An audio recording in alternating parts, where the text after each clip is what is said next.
virtual participants from the diaspora, citizens and friends of the great people of Kaduna State, our very valued investors in all parallel sectors of commercial, entrepreneurship and entrepreneurial advocacy and socio-economic reform, gentlemen of the press, distinguished guests, ladies and gentlemen. Before I go any further, I would like to call up for a critical protocol for the proceedings, not just of today's events, but the conference and all of your engagements here in Kaduna State. The Honorable Commissioner for Health, Honorable Commissioner Amina Mohamedou Baloni, for a critical announcement. Thank you.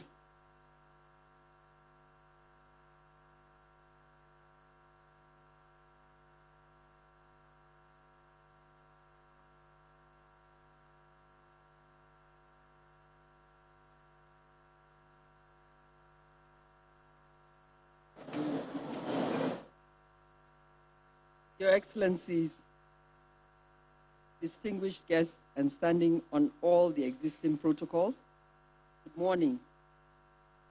As you know, we are in the midst of the third wave of a pandemic, and I implore you all to abide by the public health protocols of hand washing, masking, and hand washing. I would also like to inform participants that we have a vaccination post within the premises for all of us that have not taken their vaccinations and for those that need any health assistance. I thank you very much.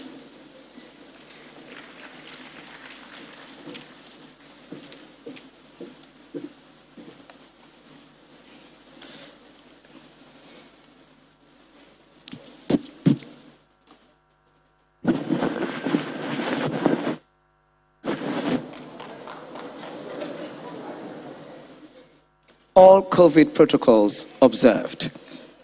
So even though you don't see me wearing a mask, please be assured that I am double vaxxed and I am making certain that we have our sanitizers in place. I do have both the face shield and the face mask, but right now my engagement with the microphone demands that I follow the protocol like I have just presented, and it shall be sustained through the rest of this event. Please once again help me appreciate Honorable Commissioner of Health, Amina Ni Aliko, OGQC, because we still celebrate ourselves, for that statement of protocol and directing the affairs of the day. Today in Kaduna State, the spotlight for Nigeria is on a state that has made a very clear, bold statement, initiating, as it were, a whole new collateral process for redirecting economic development and socio-economic drive. This is not just about another investment summit. Kadipa today, under the clearly inspired and dynamic leadership of our woman leader, Umar Yusuf Aboki, and her dream team at Kadipa, have translated this with the chairmanship of the Deputy Governor of Kaduna State into a dream come true. Innovation begins with inspiration, and the inspiration is directed by the information of very deliberately collated opportunities. Kadinvest 6.0 is all about bringing a convergence of opportunity to investors, but most importantly, to the future hope and aspiration of Kaduna and her people. I can't say it better than Her Excellency, the Deputy Governor of Kaduna State, Dr. Hadiza Sabua Balarabe, who as a chairman Kadipa now rises to bring the welcome remarks, but more importantly, the direction or strategy for Kaduna 6.0. Please help me welcome her, receive and celebrate her Like I said, chairing a dream team with a very deliberate, intentional will to excel.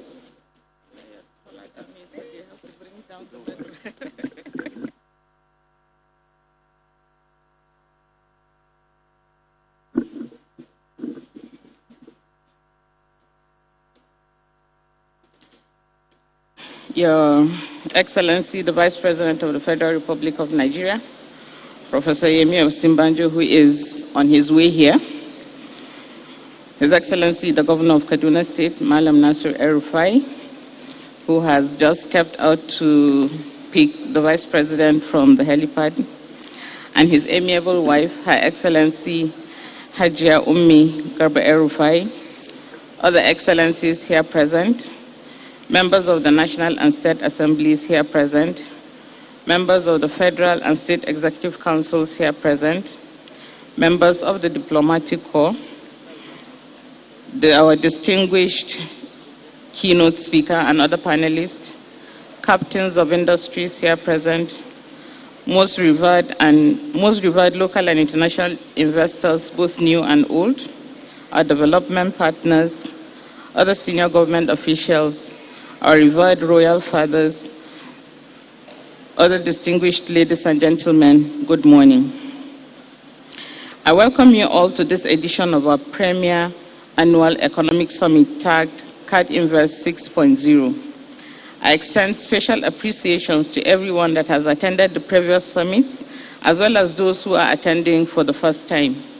We are delighted to host you, both those that are physically here and those connecting virtually. At this time, please permit me to put on record our profound gratitude to the Vice President for honoring us with his presence. The government and people of Kaduna State remain ever grateful for this gesture.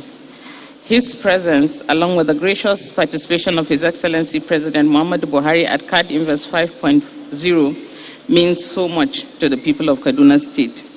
We count this as further demonstration of President Muhammadu Buhari's strong commitment to promoting private investment, which holds huge potential for job creation, revenue generation, and economic growth for our nation. Kaduna State acknowledges the support of the federal government in its investment drive, which has largely contributed to the modest progress made so far in attracting private investments to the state. I bid a warm welcome to our keynote speaker and panelists. We know that you will make significant, insightful presentations and share great ideas and experiences with us at the summit.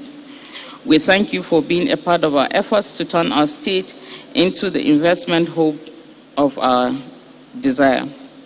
Distinguished guests, ladies and gentlemen, since the first edition in 2016, Kadinvest has served as a veritable platform for showcasing Kaduna's enormous investment potentials to the international and local business communities.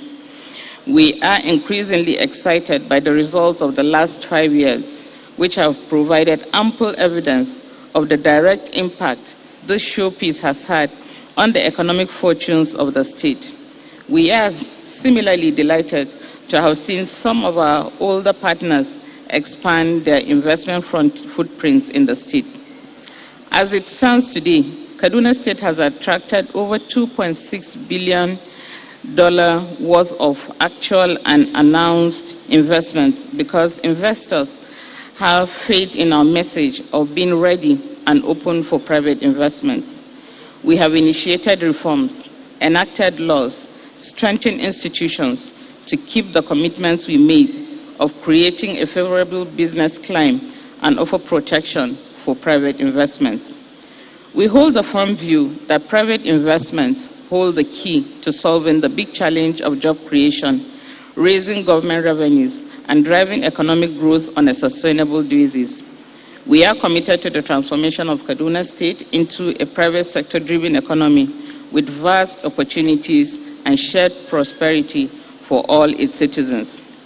As we tour the path towards industrializing our state's economy, we are aware of the need to equally invest in building the productive capacities of our young population to bring them in tandem with current global technological changes. That is why the theme for Kadinvest 6.0 is towards building a knowledge-based economy. The world is fast changing. These changes are driven by advancement in information and communication technology. To respond positively to these developments and ensure enhancement of competitive capacities of our economy, it is essential for economic policies to pay attention to knowledge with special focus on innovation and its utilization in all sectors. We know that knowledge and soft skills have become vital commodities to nations, businesses, and individuals in this globalized 21st century. As a forward-thinking government, we are making the required investments in education, as well as skills and talent development to match the manpower need of modern industries. The keynote speakers and other resource persons will offer usable knowledge and ideas on how Kaduna State will attain these noble objectives. At this point, I want to reiterate again how pleased we are that you are able to join us at this year's event. For all prospective investors, I make bold to say that Kaduna State is a land of opportunities, and our administration is an ardent believer in partnerships. We are religious in keeping our commitments to our investors. Let me conclude by re-emphasizing the charge I gave to prospective investors at Kadinvest 5.0. Ladies and gentlemen, there is no better time to invest in this dynamic growing economy than now. We are providing you with an environment where you as an investor will have the faith that you need to succeed. To all investors that have brought investments into our dear state, those who are potential investors today and those participating just to upskill their knowledge, I extend special appreciations to you for choosing to be part of our story. It is with much enthusiasm that I again extend a warm welcome to everyone to Kadinvest 6.0 and to Kaduna State's new era of infrastructure, industrialization, innovation, and the quest for sustainability. I wish us all a very fruitful and impacting Kadinvest 6.0. Thank you very much.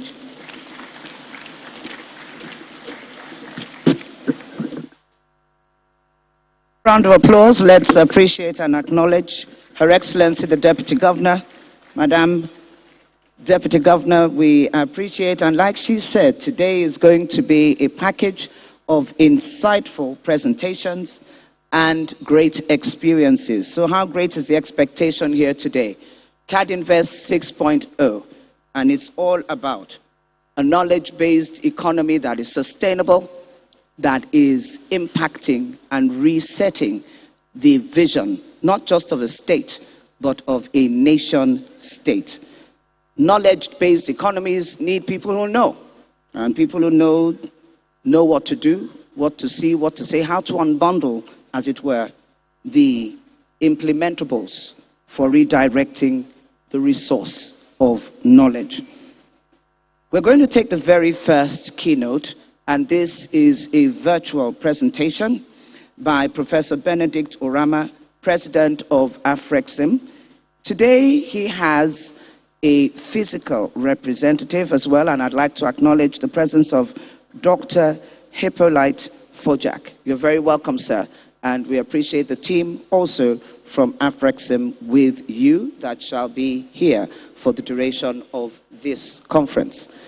Expected any moment is His Excellency, the special guest of honor for Kadinvest 6.0, His Excellency, the Vice President of the Federal Republic of Nigeria, Professor Yemi Osinbajo, SAN, GCON. But right now, let's take the first keynote from Professor Benedict Orama, President of Afrexim Bank. Good morning, Prof, and welcome to Kaduna Investment Conference and a full promotional platform, Kadinvest 6.0.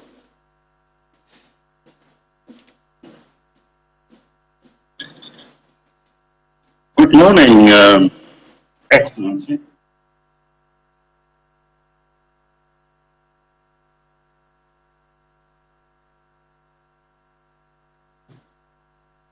We indeed hope to be in Kaduna this morning to be part of this great event, but due to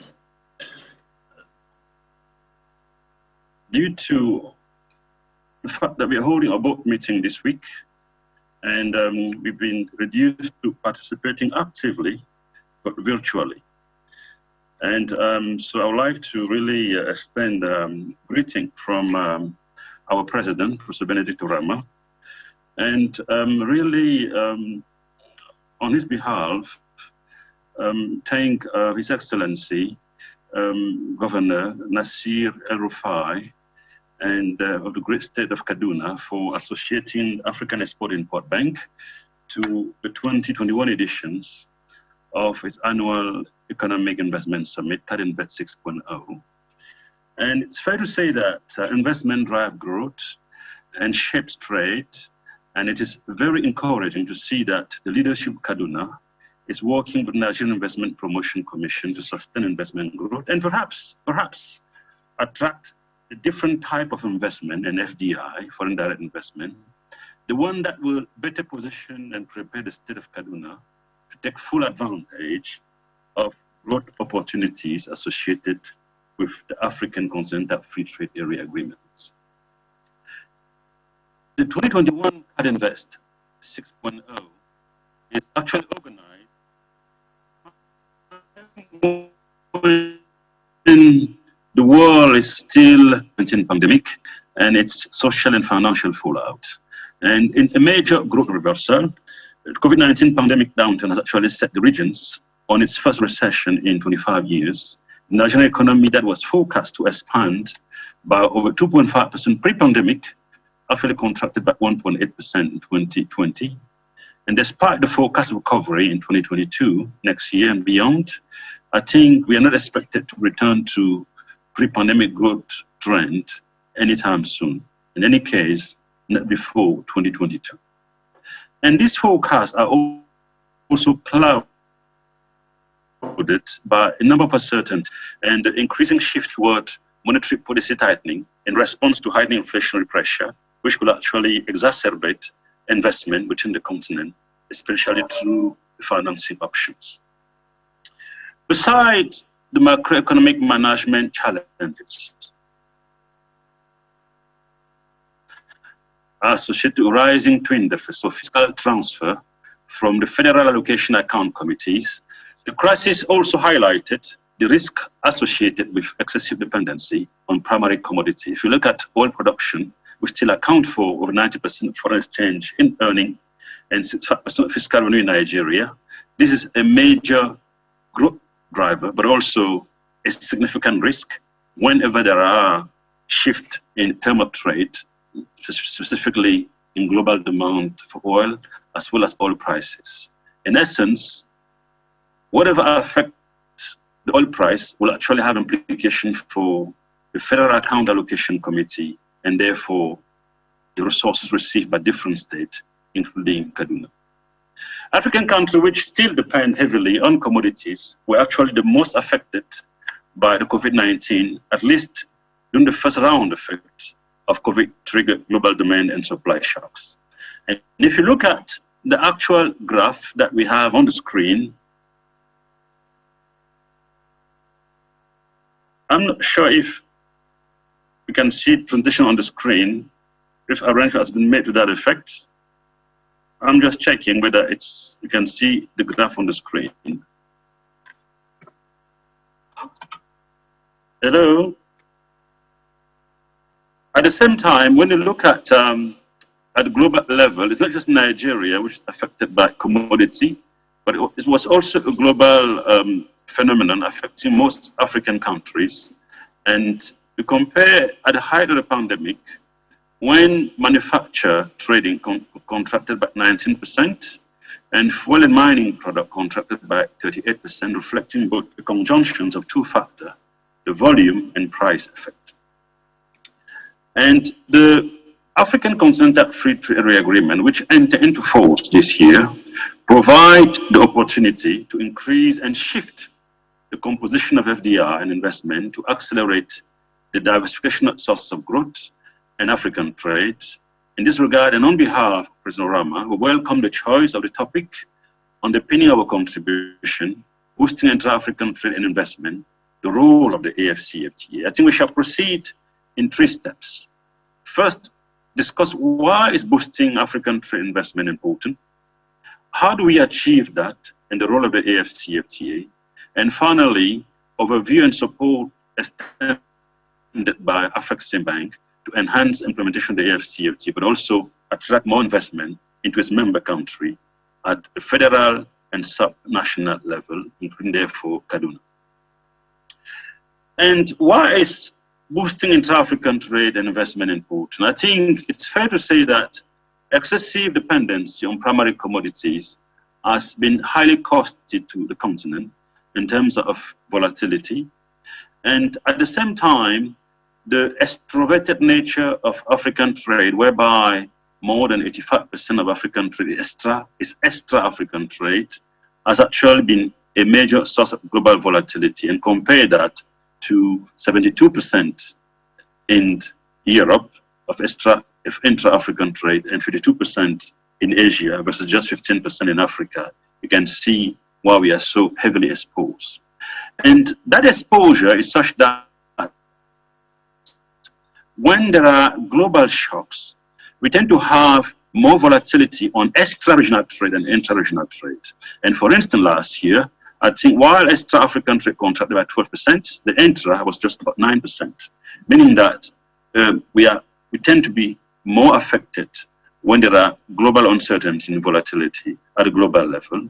And we hope that the AFCFTA, which will actually boost intra-African trade significantly, will actually reduce that volatility and therefore ensure steady flows of income and foreign exchange earning into the federal account, and therefore direct implication in terms of transfer at subnational level.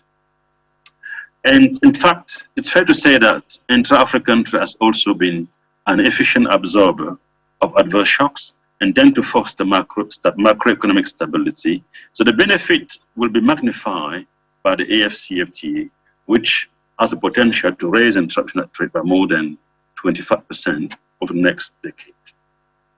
But another important aspect, which is very important for the state of Kaduna as well, are the reinforcing nature of inter-regional trade and industrialization. In other words, regional integration and industrialization are actually codependent and will definitely accelerate the process of diversification of sources of growth and increase revenue at the federal and subnational level, and to provide more degrees of freedom to leadership of the great state of Kaduna in terms of supporting investment, more investment and growth by crowding in private sector investment.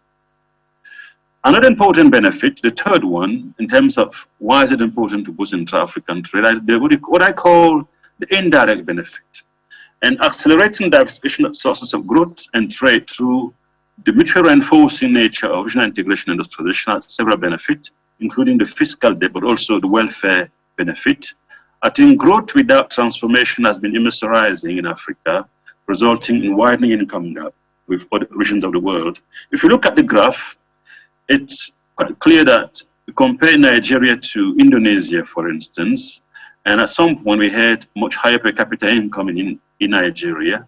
And then that immeasurizing growth, which focused very much on commodities, has resulted in that widening income gap between Nigeria and Indonesia. But we have the same challenge across the whole continent if you contrast, for instance, Asia and Africa. But the diversification of growth, accelerated by robust investment, will also broaden the tax base and set countries on the path of long-run fiscal and debt sustainability, as the example of Asia clearly shows. Sustainably growing African trade investment and sub-national government level will actually put the regions on the path to sustainable stepwise export-led growth model, first driven by the rise of regional value chains and then effective integration into global value chains, no longer as a reliable supplier of raw material, but increasingly as a reliable provider of intermediate and manufactured goods. the top national government will no longer be victim of adverse commodity shocks affecting them through the Federal Account Allocations Committee. And what role would the AFCFTA play in this regard? I think I will zoom through this section, and move toward how Afrexim is actually supporting the process. It's fair to say that, Chairman, that boosting intra-African trade has been a development objective for the continent for several decades. And quite interestingly, some of the most significant steps to promote intra-African trade were actually adopted in Nigeria. The Lagos Action Plan and the Abuja Treaty establishing the REX were part of that tremendous effort. But despite that, I think the benefit in terms of intra-regional trade have been quite limited. And if you look at the figure in the next slide, and besides the Eastern Africa region and the SADC regions, where intra-African trade is around 20%, it's been marginal in other regions. If you look at the Central African region, it's less than 2% in 2020, and the ECOWAS region, that's about 10–11%, but still significantly below what we have expected, given the aspirations.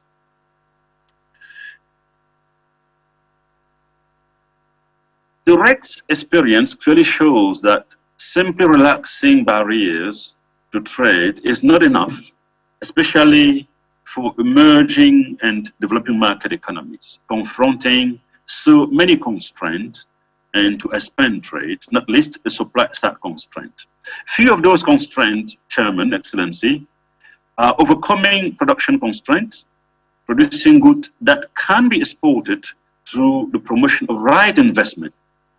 In this regard, important to have the right industrial policies, important role of finance, especially in a region where financial repression has been major constraint, has been the rule, and the trade finance, which Afrexim Bank is championing, has been championing, and the facilitations as well as infrastructure investment are key to really magnify the returns on investment from the AFCFTA. More than rationalizing existing RECs, and the AFCFTA has been touted as a game changer because it has the potential to increase and shift the composition of FDI and to accelerate transformation of African economies and raise both extra intra-African trade. I think we've seen some very interesting results from CGE model, clearly showing that the benefit in terms of extra intra-African trade will be significant. At the same time, it is very important for the leadership of Kadinvest State.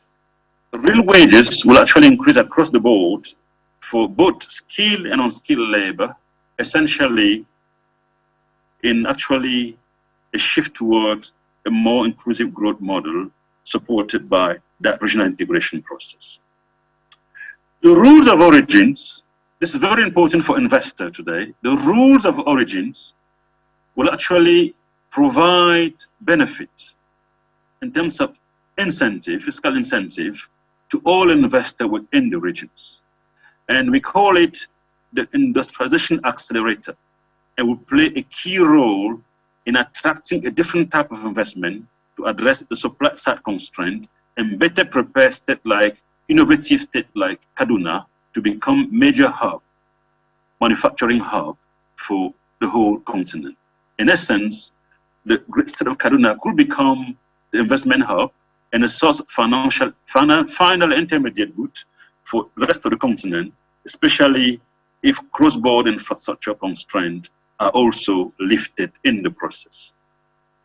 However, Chairman, I think successfully implementing the AFCFTA to boost both extra intra-African trade hinges on overcoming several constraints, including the supply side one, and aligning financial incentive with growth and structural transformation. In this regard, I think steps taken by the Central Bank of Nigeria in terms of increasing domestic private sector are very important. And we compare Nigeria and the UK, for instance.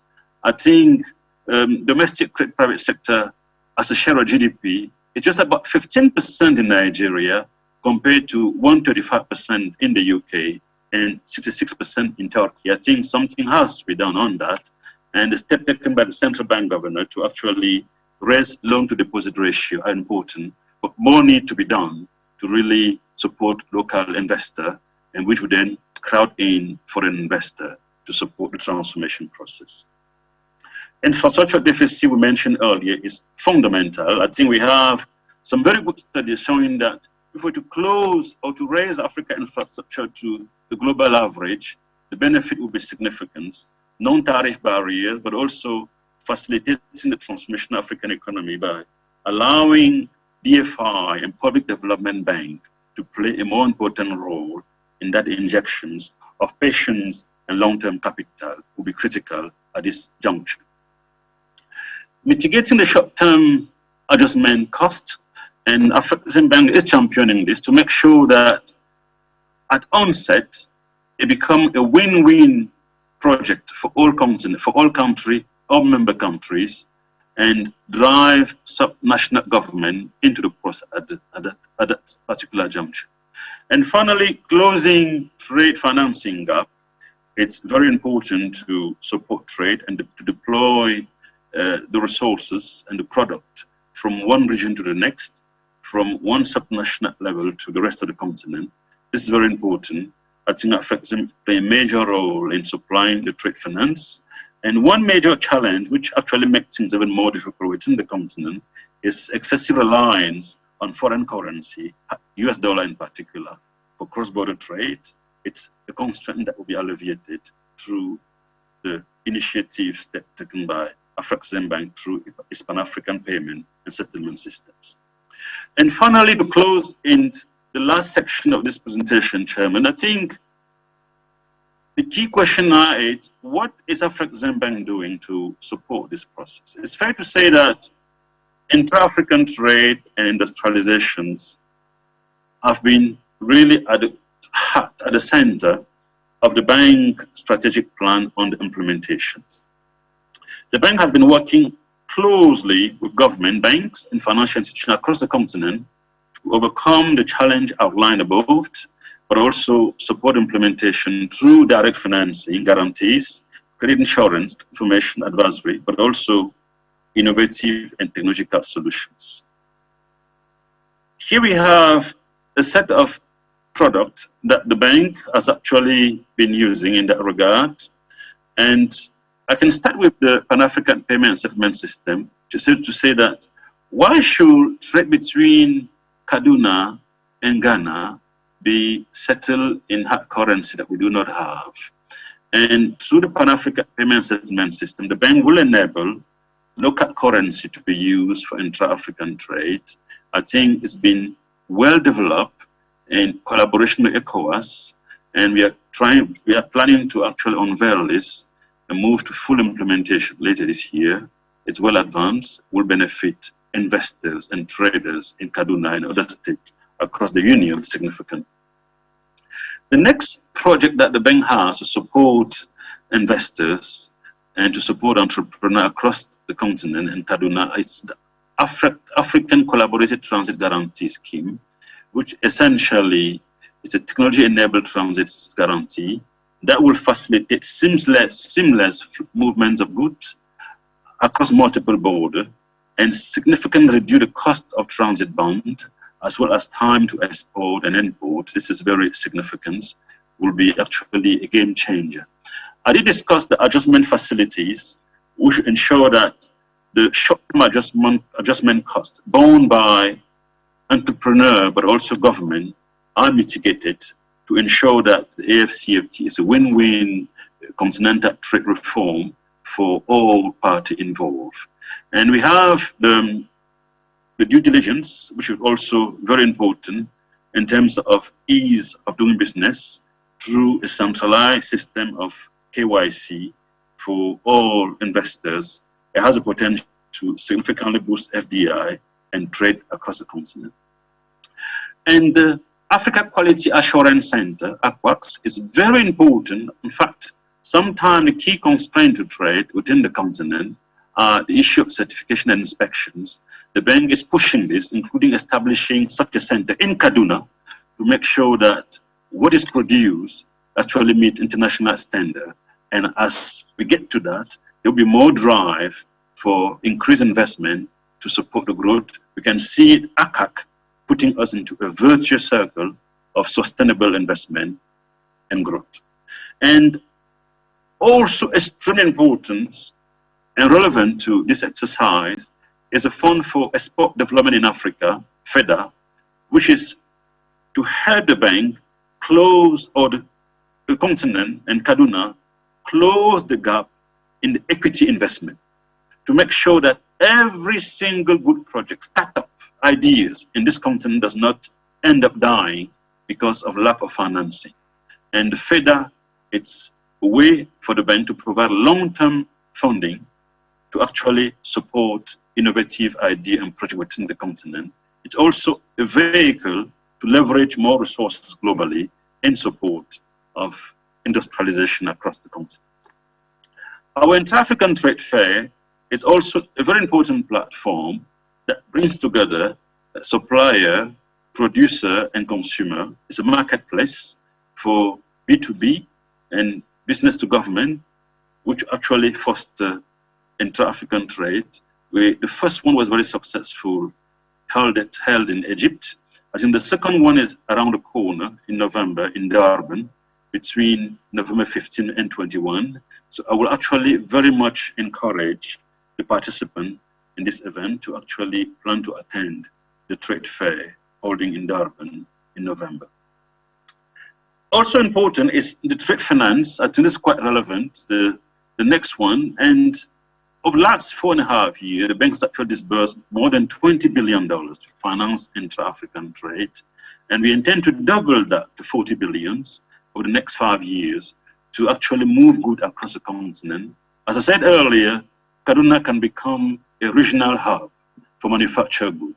Then we provide the resources to actually move those goods across the continent and beyond at the global level. Also relevant, it's our intra-African trade champions, which enable us to actually bring in investors into your state to actually showcase the growth investment potential. It's been very successful in actually galvanizing and mobilizing resources to drive growth within the continent and across member countries. That also hold for our roadshows.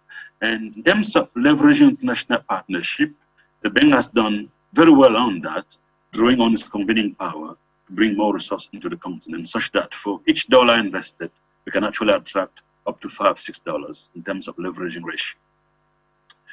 In addition to directly and indirectly financing the growth of African trade and SMEs, the bank is also investing in the expansion of trade-enabling infrastructure. And by the way, last year, we actually supported more than 49,000 SMEs through $1.6 billion investment across the continent. In particular, the bank is investing in the development of industrial park and special economic zone, which are key incentives to catalyze investment and boost productions in the context of infrastructure constraints. And IP and special economic zone play a key role in Asia and will be major catalyst in transforming African economy. Already, we were pleased to hear that, to know that it's been shown that stoppage electricity outage are much less frequent in company operating in Kenyan special economic zone than for those operating elsewhere in the countries. And to close, Chairman, in the closing statement, I think it's fair to say that boosting African trade will not only deepen integrations, it will also drive investment to accelerate the process of industrialization in a mutually reinforcing relationship between integrations, effort, and industrializations.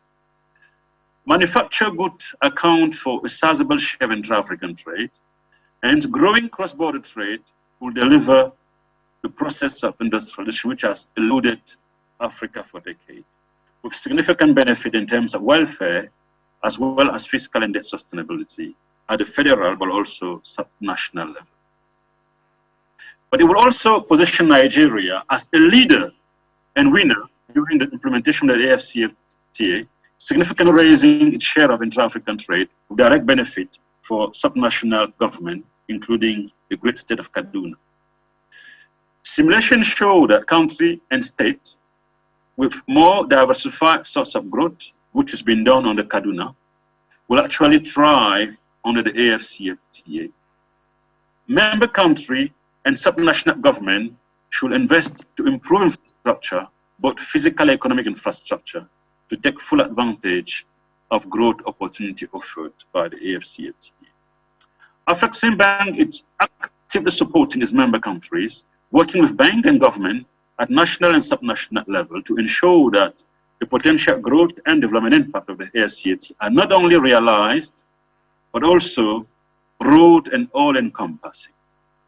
And to close, Chairman, I think the AFCFTA provides the opportunity to further deepen the partnership between Afreximbank and the great state of Kaduna in support of economic transformations. And you can always count on Afreximbank under the leadership of Professor Benedict Orama, who has been, quite frankly, one of your greatest champions. Thank you, Chairman. Thank you very much, Professor Benedict Orama, President of Afreximbank, and very, very astutely profiling what the opportunities through the AFTA, the African Continental Free Trade Agreement, affords through a very distinctive acceleration of African enterprise and industrial opportunities.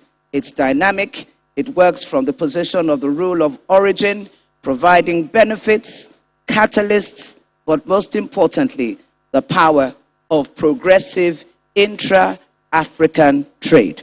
Another round of applause, please. Let's appreciate Afrexim and all of the initiative and innovation taking us through. Like he mentioned, from the Lagos Action Plan to the Abuja Treaty, and now it's Kadinvest 6.0. And that which shall be articulated from this particular platform, that which shall be expressed, given voice to, and dynamically reset the choices, will create, not just for Kaduna, but indeed for the AFTA representation, a supermodel for knowledge economy throughout Africa.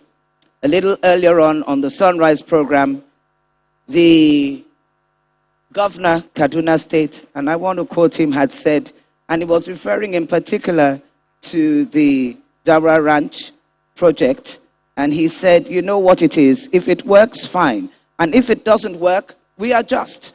The power of adjusting is the power of leadership. It's clearly innovative, not just reformist, and it re-proposes the whole project for Kaduna and for Nigeria and Africa.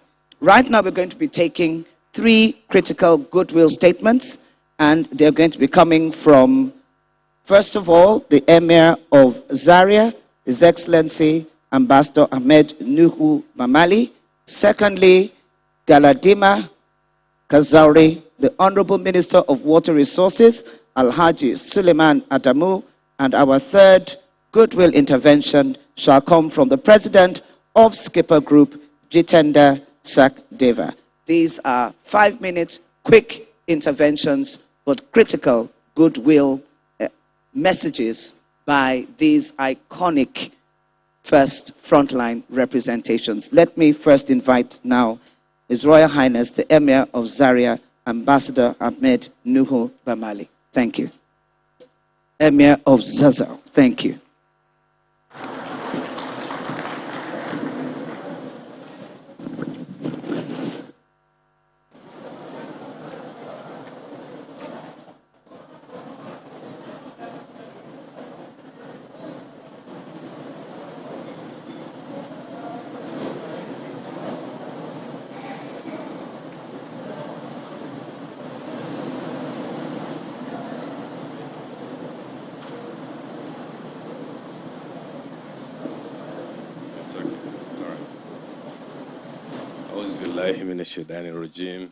Bismillahirrahmanirrahim. Your Excellency, the Deputy Governor of Kaduna State, and also the Chair of Kadipa 6.0. the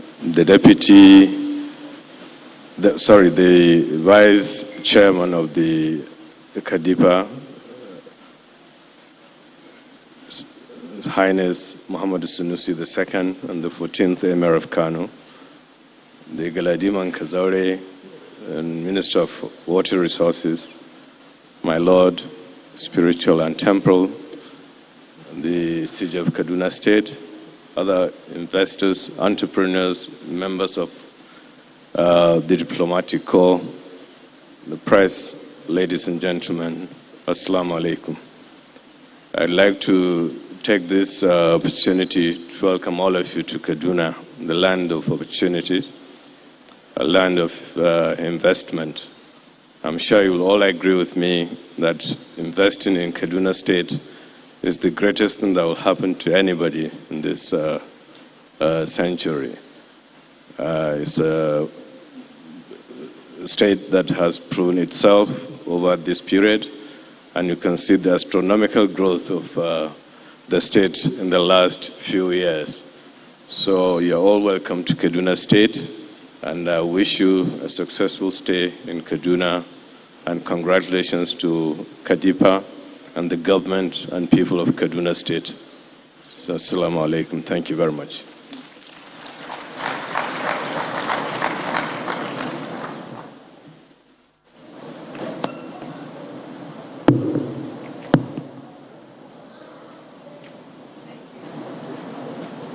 Once again, please, another round of applause. Let's appreciate His Excellency and His Royal Highness, the Emir of Zazzau, Ambassador Ahmed Nuhu Bamali. And now I'm inviting for the next goodwill, Galadima Kazare, Honorable Minister of Water Resources, Alhaji Suleiman Adamu. Thank you.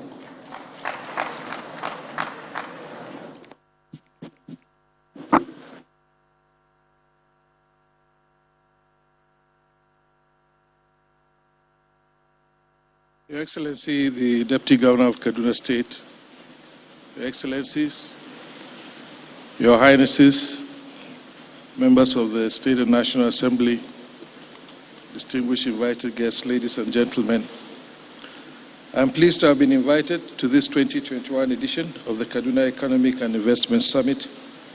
Indeed, I have always received a special invitation from His Excellency, my big brother, Governor Nasser El-Rufai, every year.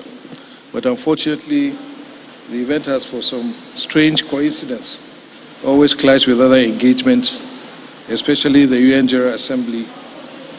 And gladly, the opportunity has availed itself for me to attend the summit in person this time around.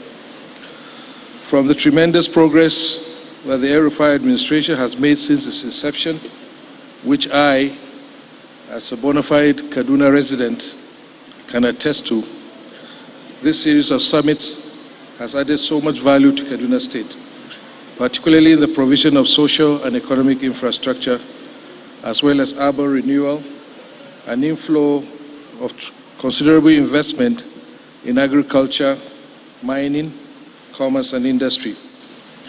I warmly welcome the government. I warmly congratulate the government and people of Kaduna State on the visible developmental strides achieved under the able leadership of Governor El-Rufai in the last 6 years.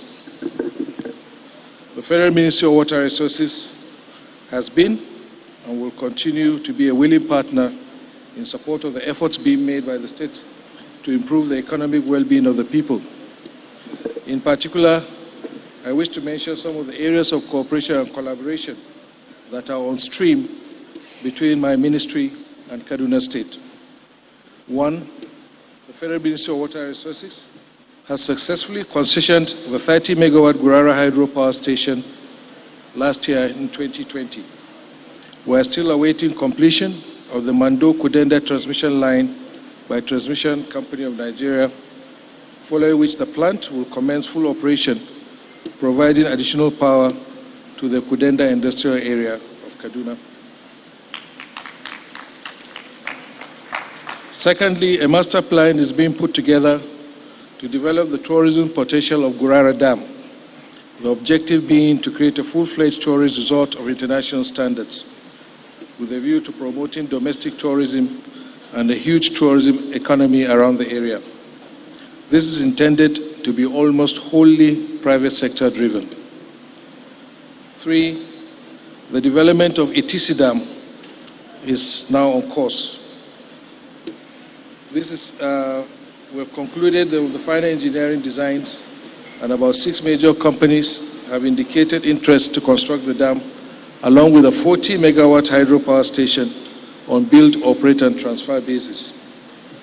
Kaduna State Government, of course, is to finance the water supply and irrigation components of the project based on the Memorandum of Understanding executed between the Ministry and the State Government.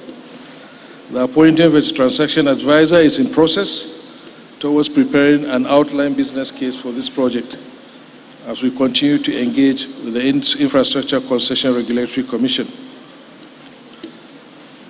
This conference is about investment, and I think social investment is also part of it. And therefore think that it's important to mention that the Federal Ministry of Water Resources and Kaduna State Government are implementing our administration's flagship rural water supply program, which we call Partnership for Expanded Water Supply, Sanitation and Hygiene, PWASH, that will provide 100% access to water supply to rural communities in 4 selected local government areas within the state. This is towards attaining the Sustainable Development Goal 6 for water and sanitation. This program is also on course in 11 other states for a total of 48 LGAs and is to be implemented in 5 additional states with 2021-2022. The Clean Nigeria campaign is also beginning to gain traction in Kaduna State, with 1 LGA, Jaba local government, having recently been fully certified as open defecation free, and with many other communities following suit. We're also doing some flood protection and river trading works, which are being executed at a critical section of River Kaduna, a little downstream of Ahmadu Bello Stadium. And much earlier, the Federal Ministry of Water Resources has supported the Zaria Water Supply Project with the construction of Galma Dam. Currently, work has progressed in the construction of irrigation infrastructure downstream of the dam towards boosting dry season farming in the catchment. We have a potential minimum, we're starting with about 500 hectares, and I think the potential there is in thousands of hectares. Opportunities are also there for aquaculture in the dams and other agricultural activities. In conclusion, let me once again congratulate the government and people of Kaduna State on this epoch event, and to place the continued support of the Federal Ministry of Water Resources in your development efforts. I wish you a very successful summit. Thank you very much. Thank you. Please, another round of applause. Let's appreciate Galadima Kazari for that which the Honorable Minister of Water Resources has said here today, Alhaji Suleiman Adamu. Yes, the Clean Nigeria campaign is real, it is war, and we can win. Everyone working with a win-win formula will produce the expression of those, not just deliverables, but impact and results. And when you look at that partnership for the Ministry of Water Resources with Kaduna State being number 1 in the production of soya beans, ginger, maize, tomatoes, you need the water, and you need the right kind of channeling, not just from the dam, but through the habits, practices, and implementation of water strategy for developing the sector of agribusiness and all of its value chain. Kaduna State government is a government that does what it says and says what it intends to do, following it through. So whether it's growing a knowledge economy or creating sectors that work with AFTA to become a frontline state within a nation state, that is the thrust through of the message of Kadinvest 6.0. For this third goodwill, we invite someone who, as a president of Skipper Group and for Kaduna State, Jitendra Sakdeva, speaks as investor 001 and a reference of principal intervention. Please, let's welcome Jitendra. You're welcome.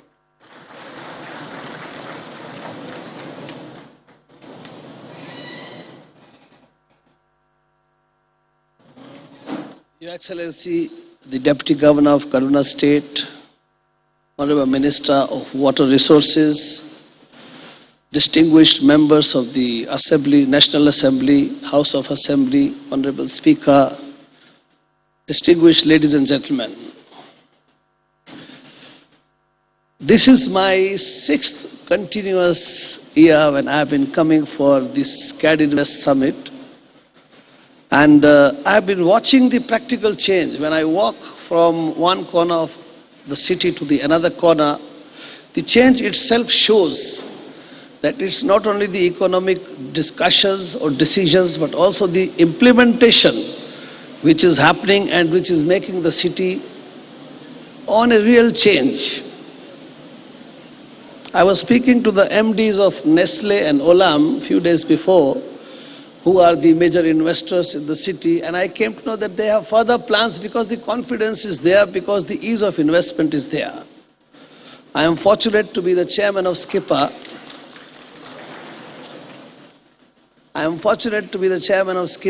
Which is a household name in power sector in Nigeria.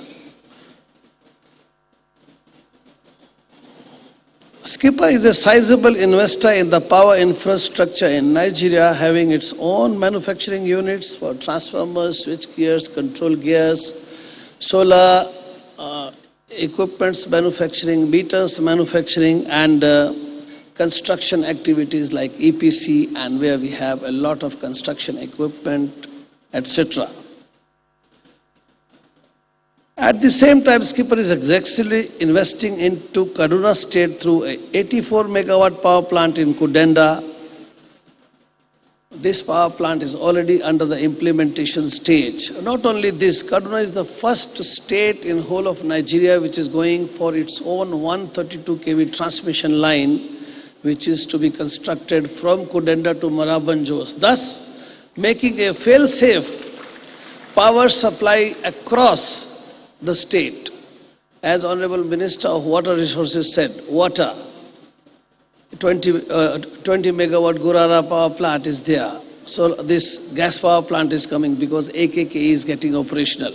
At the same time, solar, SKIPA is also going for a huge 2 gigawatt solar power plant construction across whole of North, where NSGF has its headquarters in Kaduna. And fortunately, Kaduna State Governor himself is the chairman of the technical committee. And this project will certainly also see the light because the leadership is very strong. I can say at the end that Kaduna State is a committed state. I was hearing to the Kadipa chairperson saying that Kaduna State, what we say, what we do, we say. But here I can say, whatever Kaduna State does, whatever Kaduna State says, they write the same thing and it is implemented aggressively. 3 cheers to the Governor of Kaduna State and the management, Deputy Governor and the leaders of Kadipa and all those parastatals who are driving this state. God bless Kaduna. Thank you.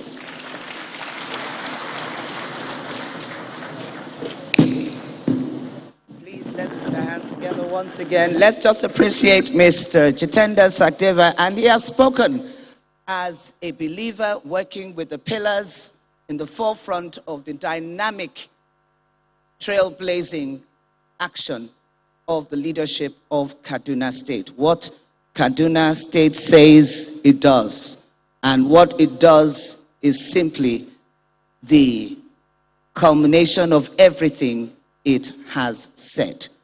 Looking at the fail-safe power supply by gas, by solar, it will see the light.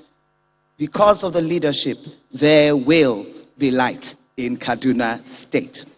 The power of light is the power of vision. And when we look at the power of vision, there is always a transgenerational vision with leadership that directs the hope and the aspirations. In Nigeria, we say everything, unity, faith, peace, and progress.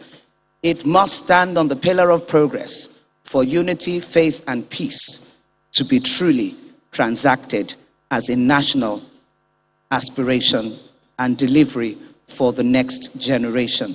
one thing Kaduna State clearly does and is doing under the leadership of Malam Nasir El-Rufai is working with youth and youth-oriented mindsets and women to reset governance, advocacy, enterprise, and the illumination of the generation going forward.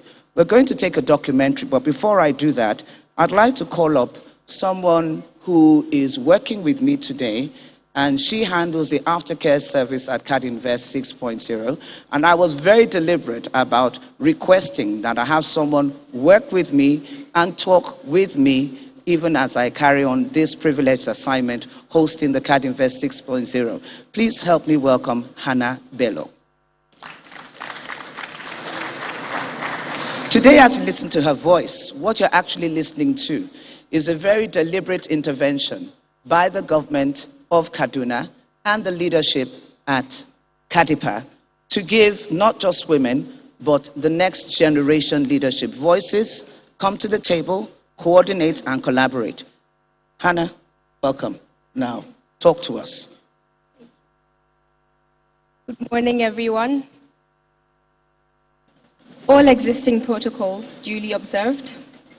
My name is Hannah Bello, and I'm just here to briefly talk about Kadinvest 6.0 and the previous summits that have held. I welcome you once again to the 6th edition of the Kaduna Economic and Investment Summit, Kadinvest 6.0. This summit is a platform for demonstrating that Kaduna is open for business. We in Kaduna believe that private investment is the best vehicle for job creation, as we are very eager to bring together private sector, international development partners, and development finance institutions to identify opportunities in the state. All right. And now that she's given us that outline, given a great speech, Hannah, what makes Kadipa and Kadinvest 6.0 and the leadership such a unique opportunity for you and the youth here? What's your experience been? I don't know about all of you, but if you've been to Kadipa, you definitely see a lot of young people, young minds, vibrant people. So I think the inclusion of youth and women, especially in Kadipa, is such an encouraging thing to see and to do. And I think we have come a long way from sitting back and letting the elders do it. So personally, I think it's been really, really impactful on a personal note. In terms of Kadinvest, it's also been an experience. The first one I attended was last year, 5.0. It was completely virtual, and it's just such a great platform to learn about the opportunities that lie here in Kaduna State. Did you see what happened when she was given an opportunity to articulate without the paper? It's not about the paper. It's about the experiential contact. And that which translated becomes the voice, the message, and the messenger. Please celebrate. This is a picture of leadership, direction, and strategy for Kaduna going forward. And talking about the 5.0, which was about infrastructure, industrialization, and innovation, I heard your governor state earlier on this morning, he said, even though we were not able to get people to come, we were deliberate about making sure we went ahead with the Kadinvest 5.0, and the most amazing thing happened. He said it was challenged, we still went ahead to keep Kaduna and Nigeria in the investor mindset. He said not only did you host it virtually, but you ended up with a valid numerical figure of investment by $500 million in spite of COVID. And it is because of that today at Kadinvest 6.0 that we have the spotlight.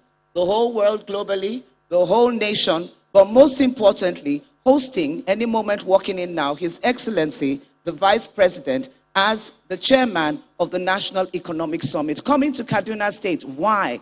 He's coming here to what? To, apart from engaging and giving us the voice of the presidency and of the nation and of economic change and simultaneous impact, all of that turnaround, he's also here to commission a very significant project.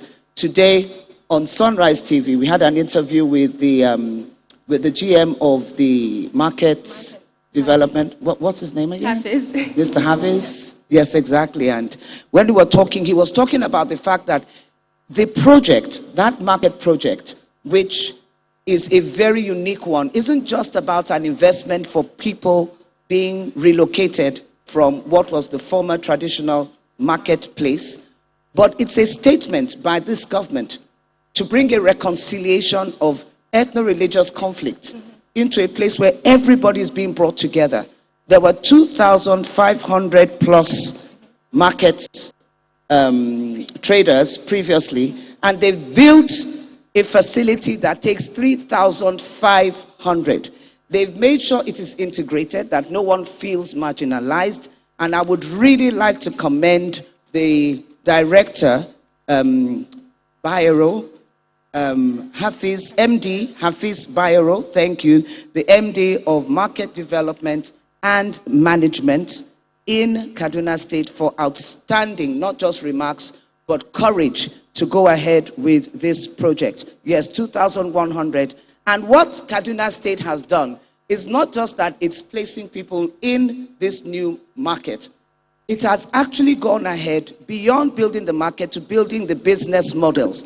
They're actually registering for free all of these 2,100 former market traders on that location, formalizing their entire brand, their names, helping them to get names for what before was just a marketplace in that position with free corporate registration. I think we really should put our hands together for Kaduna State and appreciate Hafiz Bayero and his team. I also listened to Gerald Ilukwe, the essay for ICT, and the chief information, no, say it to everybody. The Chief Information Officer, Gerald Ilukwe. Yes, and you know what the honorable, well, what your governor, because he says we shouldn't call him excellency and all, you know, the executive governor of Kaduna State did mention was that, well, that was Imo State's loss. Gerald is now in Kaduna State. He represents even a local community of Kaduna State. And in speaking for information, innovation, and incubation, he talks about hubs, the socio-economic renovation for a state digital strategy. In the next 15 months, there'll be total 2G coverage all across Kaduna State. Now listen to this. That means that whatever may be your challenges right now, connecting to technology, even within this room, it is going to be a thing of the past. Now, when the team, Chamberlain, were asking us on channels, what does Kaduna have in terms of its history, you know, to take on more or less this grandiloquent digital project? You know, the fact of the matter is, like you said, it's not about having a certificate. It's about the fact that we provide skill sets for the artisans of digital economy. And there they are. Right now, I believe His Excellency is coming in. Let's put our hands together.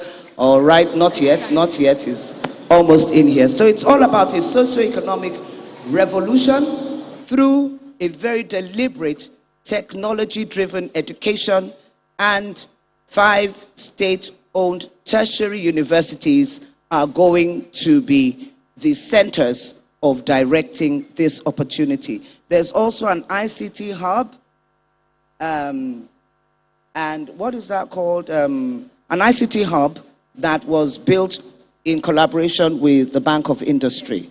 So all of these very significant, very significant interventions for the 547 secondary schools. Right now, teachers and students are being retrained, so it's not just about putting computers into the schools, it's about putting a computer mindset, a digital mindset into their understanding. There we have it. Thank you very much, and celebrating once again all of the expression of Kaduna's forefront innovations and interventions. Muyiwa Adekeye, our Kaduna spokesman, couldn't have said it louder or clearer. You're raising a generation of socioeconomic renovators through state digital strategies. Kaduna State is actually blowing my mind right now because I looked at the theme, work and worship, and someone with me said, well, what does worship mean? And I thought to myself, that's a very interesting word. Even for English language, work, we all understand. Workmanship, we all can translate easily. But worship means that you have translated your work into a place of almost total devotion like worship, where the patriotic call is there. So, O God of creation, direct our noble cause, guide Kaduna leaders right, and help Kaduna youth the truth to know and a digital economy to translate and transfer through their own connections into a whole new community. It's not just about flutter wave. Kaduna has waves to effect, impact, and create from Kaduna through the nation and across the African, after repurposed continent of our nations and to the world. Kaduna to the world. Speak to the microphone. Kaduna to the world. And why? Because we're the best. Because you're the best. Number oh, yes. one. Talking about being the best, let's celebrate that. She says they're the best. I actually had to ask Umar Aboki, who is our driver, our principal leader, and thrust Our when it comes to superwoman. your superwoman. You know, I said, well, she is the leader of the team, and what she has groomed is a dream team. And I said to her, I said, you say Kaduna is the learning center of Nigeria? And she said, yes. The largest number of learning centers anywhere in Nigeria is in Kaduna. Well, for me, I discovered I was an illiterate up until that moment. My literacy status has since been reformed, and I respectfully now concede to that. And now Kaduna is going right ahead courageously to say, we are going to become Nigeria and Africa's #1 knowledge-based economy. It begins with a very audacious, ambitious aspiration, such as we have heard and such as it is. Honorable Stella Oketete, am I seeing Honorable? No. Okay then. With the next sim statement also makes it very clear that that is the direction, with PAPS looking at a currency that takes out the dollarization exchange and brings us, His Highness, am I speaking? Just makes it Africa to Africa. Your Royal Highness, I'm seeing you do this. But I know that those hands, when you come up to speak, will release to us the grace of transactional power. Okay. I understand. I will keep my own mouth sealed. But I know that from aphrexim to every other thing, sir, we hear you and we will reverb what we hear without you speaking loud and clear. However, today, once again, acknowledging all of the very eminent and distinguished gathering of this convergence here today. Thank you. We will take a documentary while we wait. Please continue to engage, be expectant. This is Kadinvest 6.0, and who knows, you could very well be the next investor bringing about the next change in our national economy. Thank you.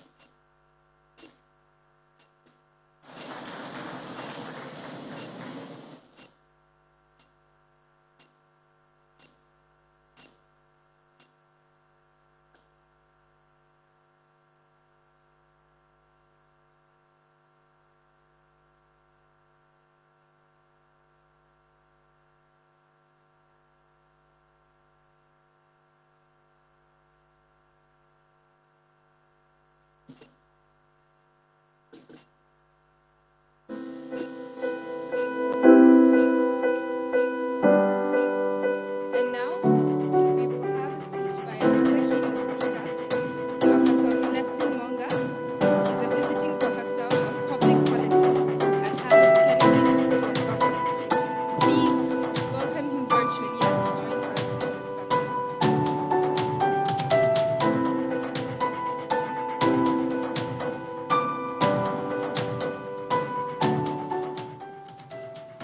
Before we have Today, we hope to launch the most comprehensive urban renewal project in the history of Kaduna State, beginning with Kaduna Metropolis.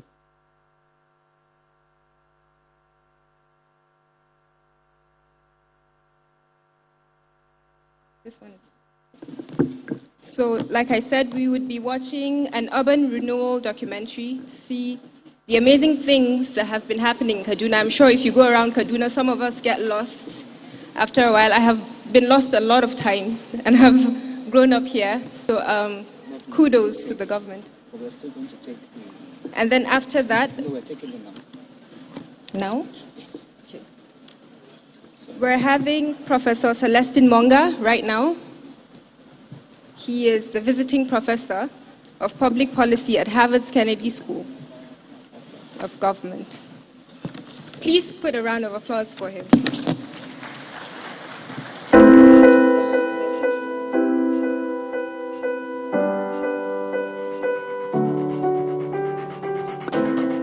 We've announced, well, Hannah has announced that, maybe I'll say it again, please, we need you to hold on the documentary. Please hold on the documentary. Thank you very much. Right now, we're bringing up for the virtual keynote speech our eminent professor, visiting professor of public policy at Harvard's Kennedy School of Government, Professor Celestine Monga. Welcome to Kadinvest 6.0. Welcome to Kaduna, Professor Celestine Monga. What a pleasure to have you with us.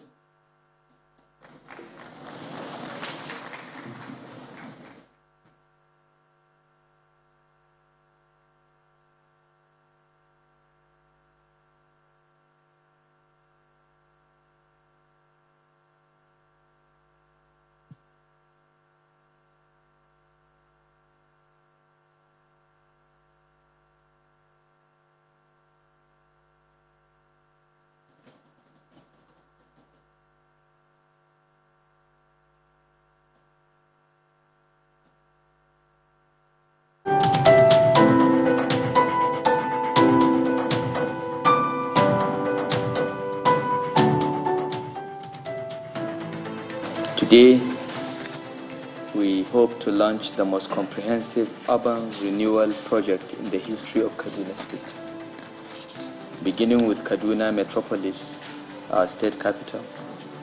This government is initiating a series of investments in urban infrastructure. These investments will improve our competitiveness, support economic dynamism, and promote the well-being of our people. Similar projects are envisaged for our two other main cities, that is Kafanchan and Zaria Metropolis. Kaduna has grown tremendously in the last 100 plus years since its founding by Lord Lugard. But public infrastructure in the city has not kept pace with the vast increase in its population. Neither has infrastructure followed its expansion into new sectors. The infrastructure that exists is not robust enough to support the current population, let alone cater for the projected expanded population. Kaduna Renewal therefore seeks to transform into opportunity the challenges that exist in delivering urban infrastructure. It is an accelerated, coordinated, integrated, and sustainable urban renewal and regeneration project that will develop the state into a choice destination to work, live, and play. The original infrastructural design for Kaduna Metropolis was done for a maximum of between 600,000 and 700,000 people. But the quest for an improved standard of living, better access to qualitative education and healthcare services, as well as population explosion, has caused these figures to continue to increase over the last 50 years. Today, the population of Kaduna town stands at over 3 million people, and the increase is continual.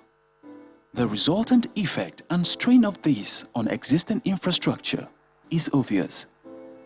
Aware that if nothing was done now, Kaduna was headed for a most certain infrastructural implosion, and the state government's dream of achieving a private sector-driven economy would never be achieved. These, as well as combine magnificently to give Kaduna that modern look it truly deserves.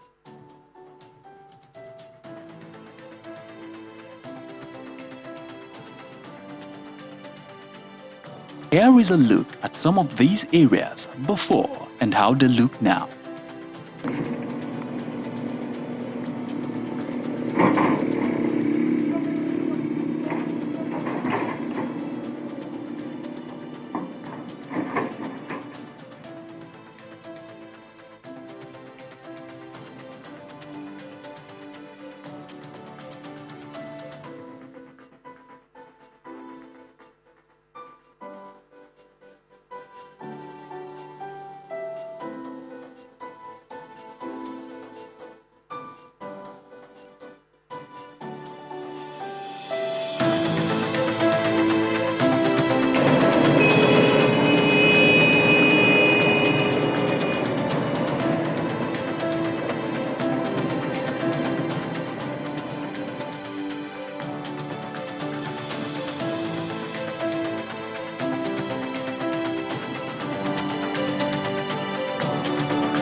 I am rich, but if I try to share, it keeps saying hoster is disabled participants.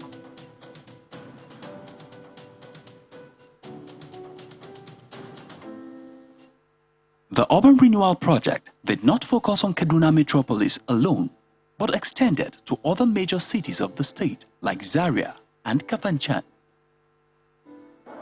His Excellency the Governor, Malan Nasir Ahmad El-Rufai, promised that he will extend the Urban Renewal Project to Zaria and Kafanchan. Thank God we are here in Kafanchan today to kickstart the commencement of construction works. In Kafanchan, for instance, the dualization of Ngwanrimi Road and the upgrade of other interconnected city roads have commenced and is moving at an impressive pace. Kafanchan, we have 21 number roads to be constructed, total length of 26 kilometers. 3 will be dualized, while 18 will be expanded. These routes, all the routes within Kaduna, Zaria, and Kafanchan have same specifications and standard. The story is no different in Zaria. While some projects have already been completed there, others have reached advanced stages. In Zaria, we have the urban renewal and the ongoing routes. For the urban renewal, we have 5 number routes, 3 to be dualized, 1 with cloverleaf at Ofadoka and an underpass at Aguru. We have the ongoing route, 20 number, bringing the total of routes to 23. Totaling length of 55 kilometers.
A number of markets in the state have also been redesigned. And all of the presentation on screen of that documentary for the Kaduna Urban Renewal Project. And we have, as it stands right now, from the statistics, the numbers, construction of 30 roads totaling approximately 300 kilometers. The Carroll Bridge is 835 plus, I think, meters in length, 22 meters wide, and it has become a central reference for all of the movement from out and into Kaduna to the entire northern axis, as well as coming from the center, our capital city, Abuja, from the rest of the social geopolity of the country. That which we see happening in Kaduna is very deliberate. The governor has stated that where Kaduna indigenes make up 5% of Nigeria's population, right now, presently, the GDP is at 2.5% of the total GDP of Nigeria, and they're looking at turning it into a double stroke. Ambitious, never satisfied, but facing the goals and the greater challenges, taking faith and belief as Kaduna positions itself through work and workship for that first position. Earlier on today, we're right now announcing the arrival, and this, of course, is the entourage coming ahead of arrival into the venue of His Excellency the Vice President, welcoming all of that advanced party, and the distinguished daughter of the state, Fatiwali. Welcome, Mommy. Appreciating all of that presence here today. Let's all please rise, announcing the arrival of His Excellency the Vice President of the Federal Republic of Nigeria, here hosted and in company with the Executive Governor, Kaduna State, and the Deputy Governor, Dr. Hadiza Sabua Balarabe, even as they assume their positions. His Excellency engaging with His Highness Muhammadu Sanusi II, and of course His Royal Highness the Emir of Zazzau, Ambassador Ahmed Nuhu Bamali. All of that distinguished and eminent engagement. And now the Vice President and the Governor, shall we all please now take the national anthem of the Federal Republic of Nigeria. Thank you.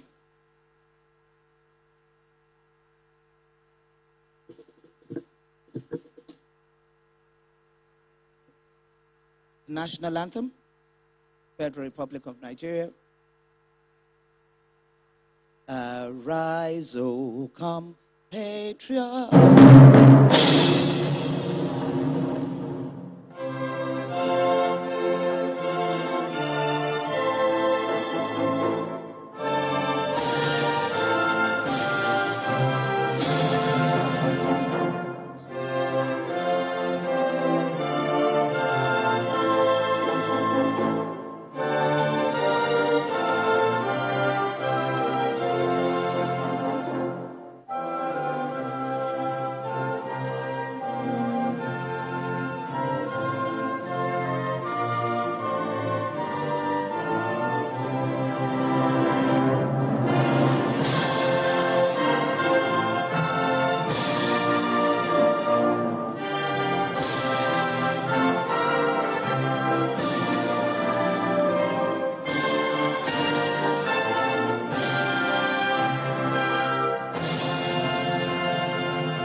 O God of creation, direct our noble cause. You may be seated, Your Excellency, and welcoming once again His Excellency, the Vice President of the Federal Republic of Nigeria, special guest of honor to Kadinvest 6.0, Professor Yemi Osinbajo, SAN, GCON, and Chairman of the National Economic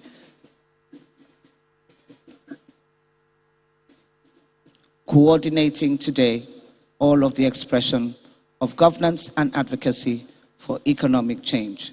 You're welcome, sir. And once again, honoring all of the protocol that we have preceded with our earlier recognitions, I would like to establish that protocol as having been observed, but in particular, once again, Executive Governor Malam Nasiru Ahmed El-Rufai, Deputy Governor and Chairman Kadipa Dr. Hadiza Sabua Balarabe, Speaker for the Kaduna State House of Assembly, the Right Honorable Yusuf Zakari, the Emirs, Emir Zazao, and His Highness Muhammadu Sanusi, the Second Vice Chairman Kadipa, the Honorable Minister for Water Resources here present, as well as all of the representation of the state legislator here present, very, very distinguished, eminent guests, and virtual participants, our keynote speakers, and all the gentlemen of the press, distinguished ladies and gentlemen, once again, in continuance with Kadinvest 6.0, you are welcome. All of the distinguished and eminent representations and all of the protocols observed. I'd now like to invite to please come up for his welcome address, the Governor, Kaduna State, Malam Nasiru Ahmed El-Rufai. Thank you.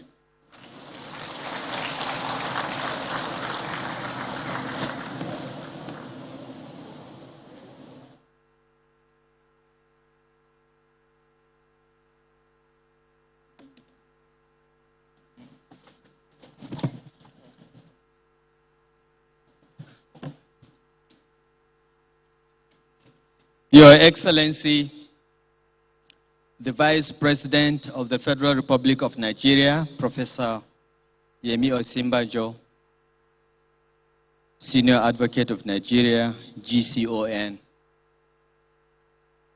Your Excellency, the Deputy Governor of Kaduna State, Dr. Hadiza Sabua Balarabe, and Chairman of the Kaduna Investment Promotion Agency,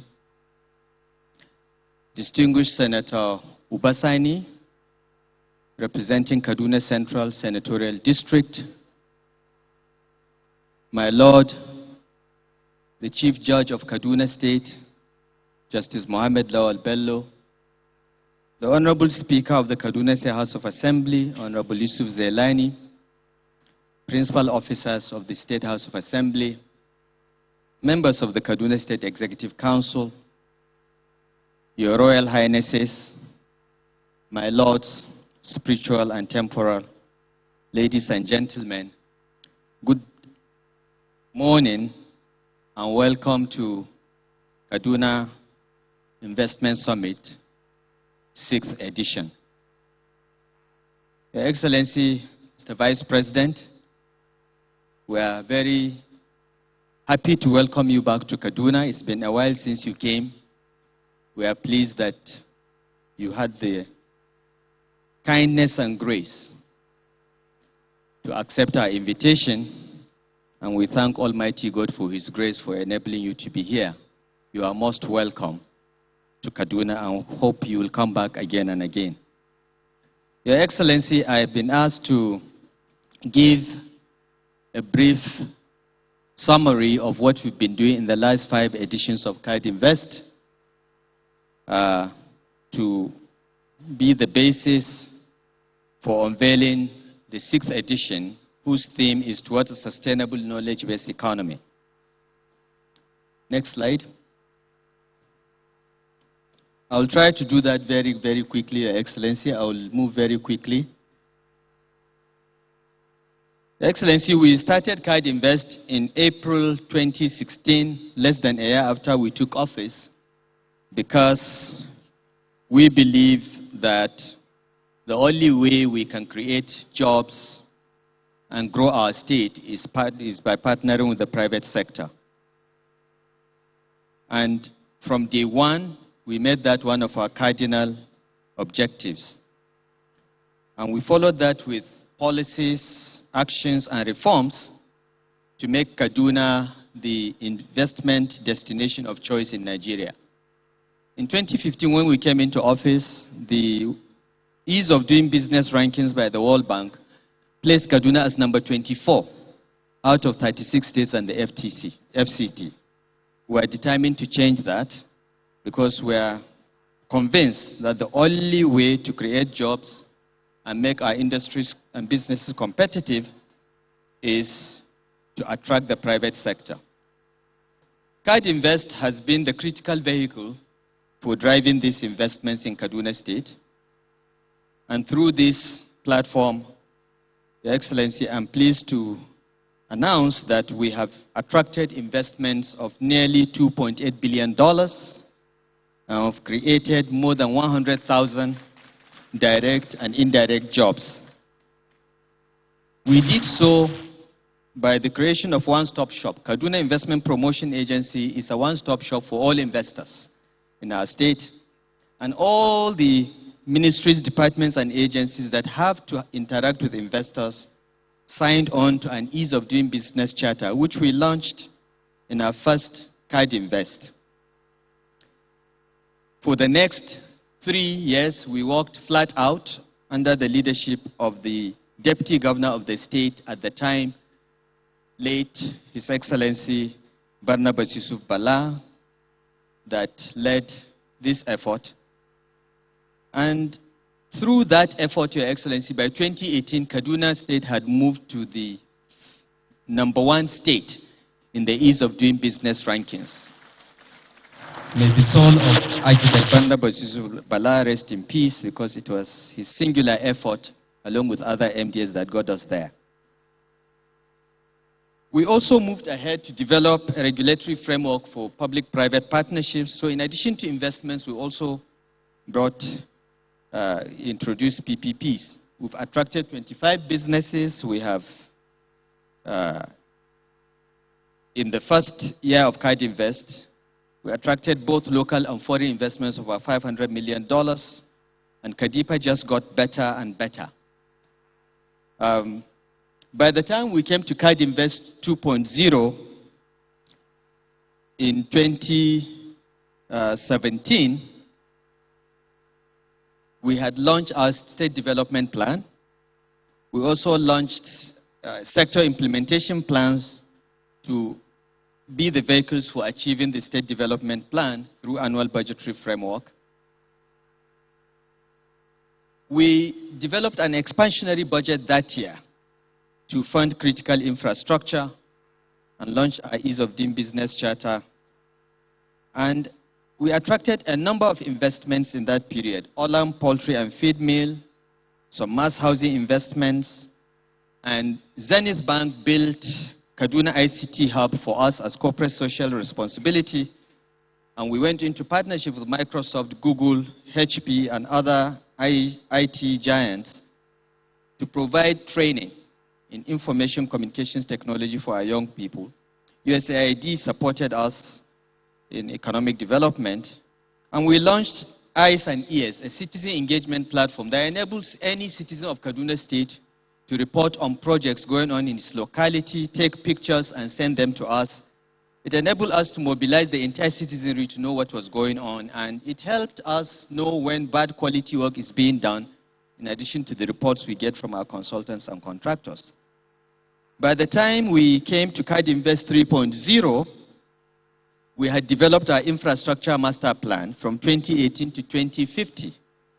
And we had attracted 14 investments through foreign and domestic sources. And by then we had done an analysis. 79% of our investment was foreign and 21% domestic. And by that time we realized that we had to focus on human capital development, skills, because we can attract jobs and industries, but if we do not have skillful people that will take advantage of that, we're outsourcing jobs to other states. And it was in that year that we signed the new flagship Dangote Pujo automobile plant, which is nearing completion. This Pujo Dangote automobile plant will be the largest assembly plant in Nigeria. It will be producing all kinds of vehicles, from saloons to SUVs to trailers. It will be full and comprehensive, and we hope Mr. Vice President will be able to return to Kaduna and commission it when it is completed towards the end of this year. By the time we got to Kadinvest 4.0 in 2019, we had developed the Kaduna Industrial Master Plan. This was our industrialization strategy, and we had improved our investment portfolio by over 300%. By then, we had aligned the Infrastructure Master Plan with the Industrialization Plan to achieve the Sustainable Development Goals as part of our global commitment for achieving the SDGs.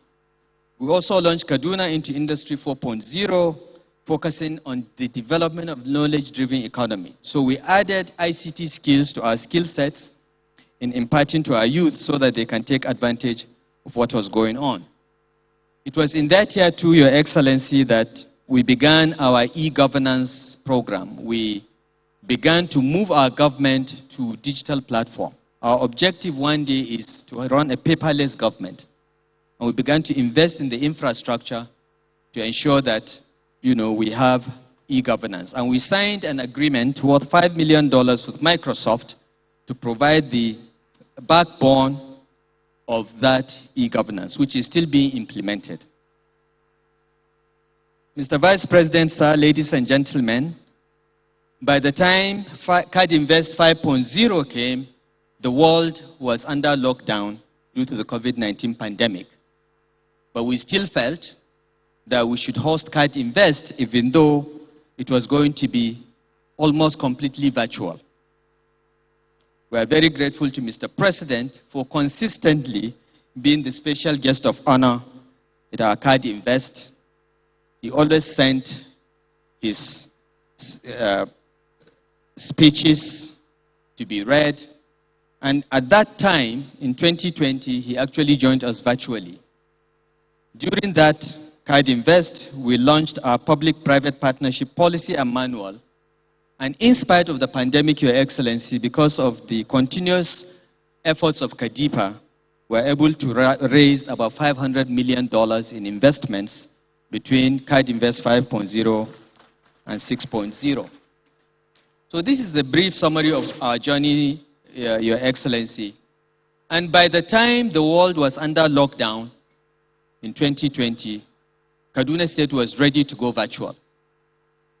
We closed down our offices, but we kept working virtually because we had already invested in the necessary platforms with the support of Microsoft and our other partners in e-governance. So we did achieve a lot in spite of the pandemic because by some luck, we were ready or something like that. So, Your Excellency, what have we achieved in 2021? So far, Your Excellency, Kaduna has moved to the 3rd or 4th position nationwide in terms of internally generated revenue from number 14. Last year, we recorded 50.7 billion naira as IGR. We also signed agreements with Pasianas to open the first ShopRite in our state at the Galaxy Mall, which Mr. Vice President will recall you laid the foundation stone some years back with UAC as the partners. UAC couldn't progress, so we had to get another partner, but now is a reality by the grace of God. We also started work on 2 agro-allied economic zones that will all be powered with renewable energy, solar power, which we know, Mr. Vice President, you are very passionate about. One of them is a 15 billion naira green economic zone, which is being executed as we speak. We hope that you'll be able to come back next year for Kadinvest 7.0 to commission that. We started our urban renewal programs, starting with Kaduna, then Zaria. Now we are very busy in Kafanchan. And overall, we are spending about 80 billion naira for our urban infrastructure upgrades. And if you go around Kaduna, Your Excellency, you will see a very clear difference between the last time you visited and this time.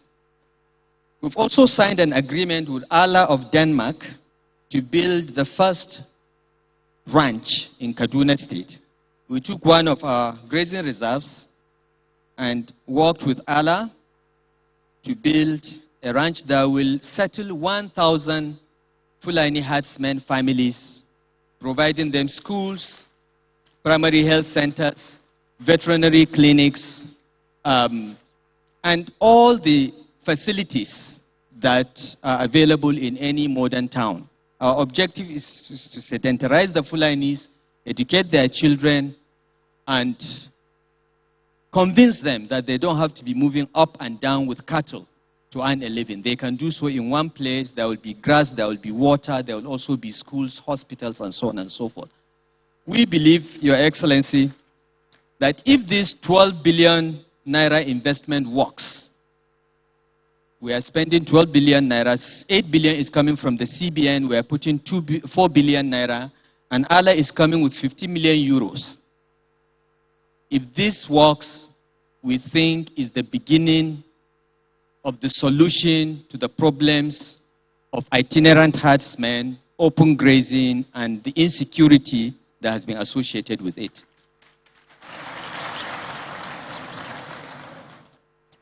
We've also agreed with Africa Development Bank to site a special agro-processing zone in Kaduna State on the Abuja-Kaduna Road, where already we have Olam operating the largest poultry and feed mill in sub-Saharan Africa. We have Dangote Pujo there. We also have OCP of Morocco building a fertilizer plant. So we already have something there, and this SAPZ will just enhance it. We also signed an MOU with NNPC, next slide. NNPC's gas aggregation company to promote gas development and utilization projects in Kaduna State.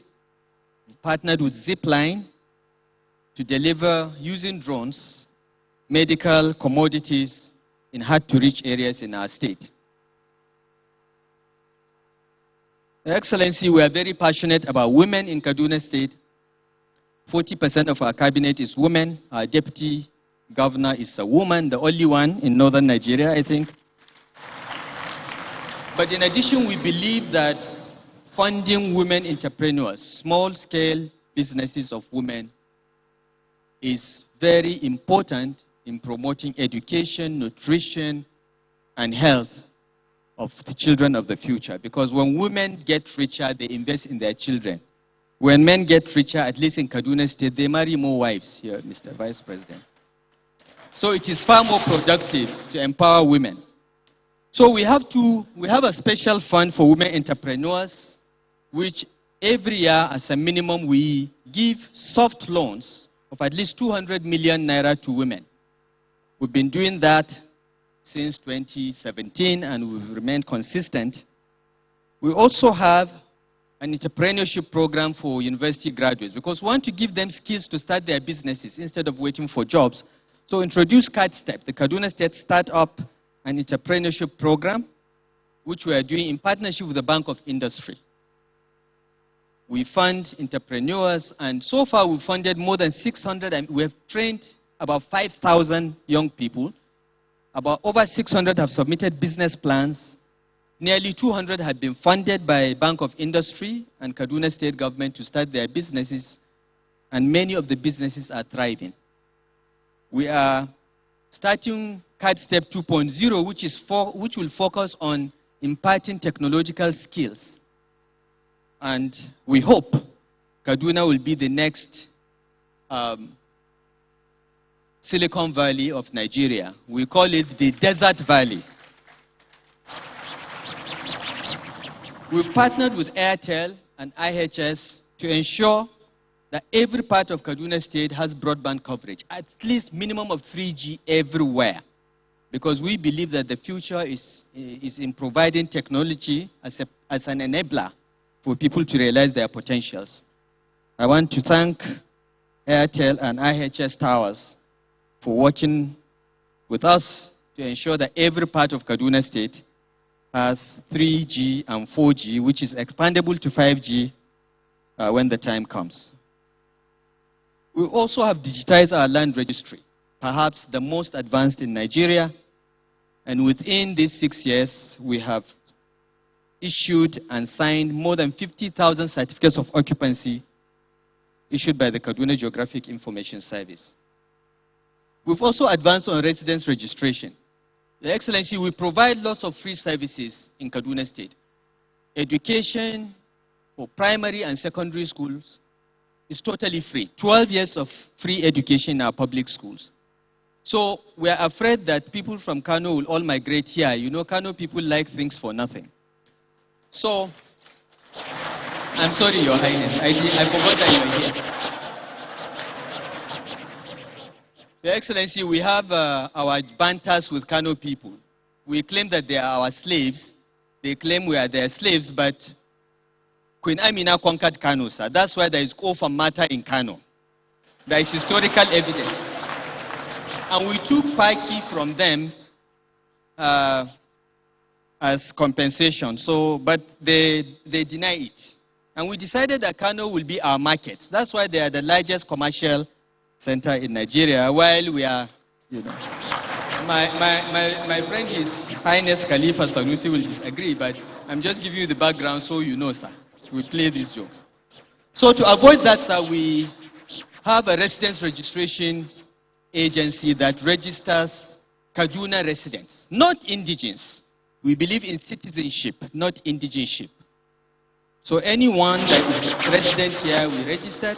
And so far, we've registered about 3.8 million citizens of Kaduna State out of 10 million in 2 years. Before you enjoy any of these services, you have to show that you are a proper resident of Kaduna State. And we are working on that. We've also launched public service on wheels to bring public services directly to the doorsteps of citizens. So we go to houses and ask for your title documents, whether you paid your ground rent, whether you're paying your taxes, and whether you have problems with water, and so on and so forth. We've signed agreement with the UK Foreign Commonwealth and Development Office on mutual accountability. We've worked very closely with the British government since we came into office in many areas, and we felt that, you know, we should have a mutual accountability framework where we'll have targets to achieve, and they will also have targets to support us. In collaboration with EFIN-A, we became the first subnational to do a detailed study on financial inclusion. Your Excellency, a large percentage, more than 60% of people in Kaduna State do not have bank accounts. We are the most advanced in terms of having bank accounts in the Northwest, but not good enough. So we are focusing on financial inclusion, and we're working with MasterCard Foundation, Bill and Melinda Gates Foundation, to ensure that every adult in Kaduna State has a bank account and will transact his business with the government and others through the banking system instead of cash. We also launched the Kaduna Data Science Fellowship Program because we have one of the best data labs in the country. It was funded with $3 million grant from Bill and Melinda Gates Foundation. Our Bureau of Statistics is perhaps the best in the country in terms of getting accurate data. Because we believe in evidence-based planning, sir. We get data, we do an annual GDP survey, we do an annual household survey, you know, we issue economic reports from time to time, and we are grateful to Bill and Melinda Gates Foundation for providing the hardware, software, and support to enable that. Kaduna is the first subnational to join the Open Government Partnership, and we are a pioneer member of Open Government Partnership Leaders Network in recognition of that because of our commitment to inclusive, transparent, and responsive governance. And in compliance with our commitment to provide equal opportunity, we have invested heavily, Your Excellency, in human capital development. For the past 6 years, there is no year we've budgeted less than 40% of our budget on health and education alone. These two sectors always account for at least 40% of our budget. And we're very grateful to our Speaker and the State House of Assembly for always working with us to ensure that not only we achieve these targets, but, Mr. Vice President, sir, we are the only state in Nigeria that has always signed its budget in December. Our budgets always start on the 1st of January because of the collaboration we have with the State House of Assembly. Mr. Speaker, thank you very much. Your Excellency, we've also moved from one of your initiatives, the conditional cash transfer, and all the social protection policy that you spearheaded with Mariam Weiss leading this, the Social Investment Office, to develop our own state social protection policy. That has been approved by Cabinet, and we are now developing a social protection bill that we'll send to the legislature this year so that we provide a safety net for all residents of Kaduna State. This, Your Excellency, is because of the positive effects we saw of the work of the Social Investment Office, and we feel that the state needs to scale that up to cover other areas. I think you've planted the seed, Mr. Vice President, sir, and it is important for the states to now build on that, and that's what we are doing. Again, as part of our commitment to accountability and transparency, we not only created a Ministry of Internal Security and Home Affairs to focus solely on security matters, but we publish security reports every quarter, security incidences, and so on and so forth, so that people know the extent of the challenges that we face, and we make everyone part of our security architecture, and it has paid dividends in droves. Finally, Your Excellency, we have collaborated with Bank of Industry, Roundstone, and Vertebra to establish the Kada Hive Innovation and Technology Hub. We want to get our young people into innovation, particularly in the areas of technology, and the Bank of Industry has been a key partner. They have been a key partner to us from day one, and Your Excellency, I want to say that, whatever the federal government can do to fund and support the Bank of Industry will be there clapping as Kaduna State, because they have just been extremely wonderful. So, why knowledge-based economy, Your Excellency? Why there? Next slide. Your Excellency, it is clear to everyone that the future of the world is digital and virtual. The COVID-19 pandemic has upended all our assumptions about the future. But what is certain is that the world will never be the same. Technology will be an even more important enabler for job creation, for security, for virtually every aspect of human life. And we've decided in Kaduna State that we're going to focus on this, and we're going to ensure that our young people, their energies, their innovative capabilities are channeled towards developing a knowledge-based economy in Kaduna State. We are blessed to have so many tertiary institutions in Kaduna State, 22 educational tertiary institutions in Kaduna State, and a very young demography. So we want to leverage on that to redirect their energies towards developing a knowledge-based economy. We want to expand our digital ecosystem. We want to move from CAD ICT Hub to several ICT hubs. Today, Your Excellency, we hope to launch our state development plan, our second state development plan, 2021 to 2025. We launched the 2016 to 2020 in the first Kadinvest. We also hope to sign the Kaduna Mutual Accountability Framework with our development partners today, and a tourism catalog. This may sound crazy because of the insecurity that pervades the state, but we believe that we're at a tipping point of insecurity. Is going to end very soon with the combined and aggressive military operations going on. But we have to be proactive. Kaduna has a lot to offer in the areas of tourism, and we are beginning to showcase that to prepare for that day when it will be safe to go to various parts of Kaduna State. Skills for Prosperity Nigeria is also another program that will equip our youth with high-quality skills needed by industries. And we are focusing on that now.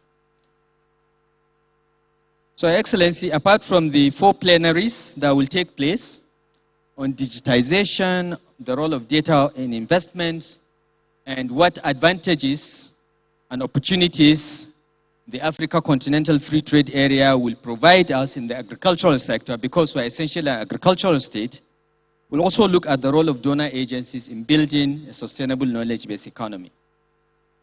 And we hope today, Your Excellency, to have you, the Vice President, with your presentation as a special guest of honor. We have other keynote speakers, Professor Benedict Oruma, the President of Rexim Bank, and Professor Celestine Morga, one of the leading African economists, who is a visiting professor at Harvard Kennedy School, my alma mater. And our guest speaker, His Highness, my brother, Muhammad Sanusi II, who is the Vice Chairman of the Kaduna Investment Promotion Agency and the Chancellor of Kaduna State University.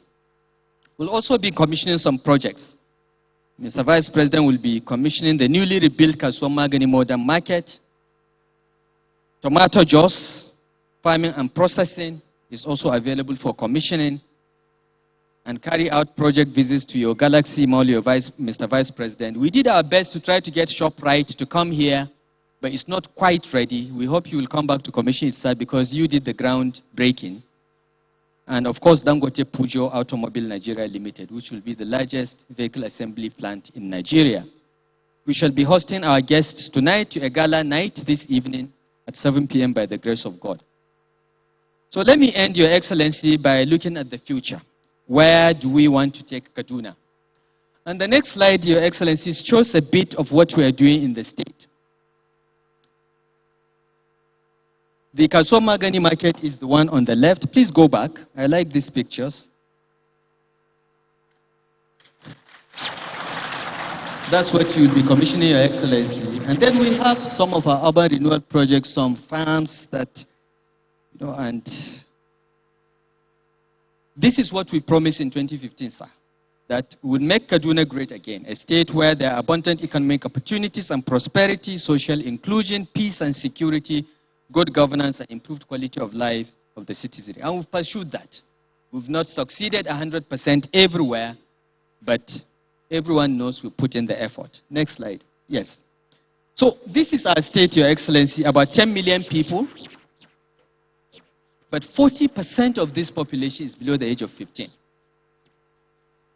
And it's increasingly female, which is a very good thing.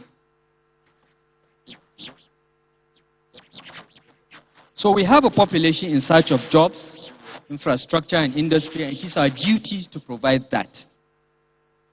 More than 80% of the population of Kaduna State is below the age of 35.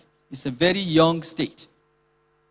So we must look for jobs, we must expand infrastructure, and we are also one of the most urbanized states, Your Excellency.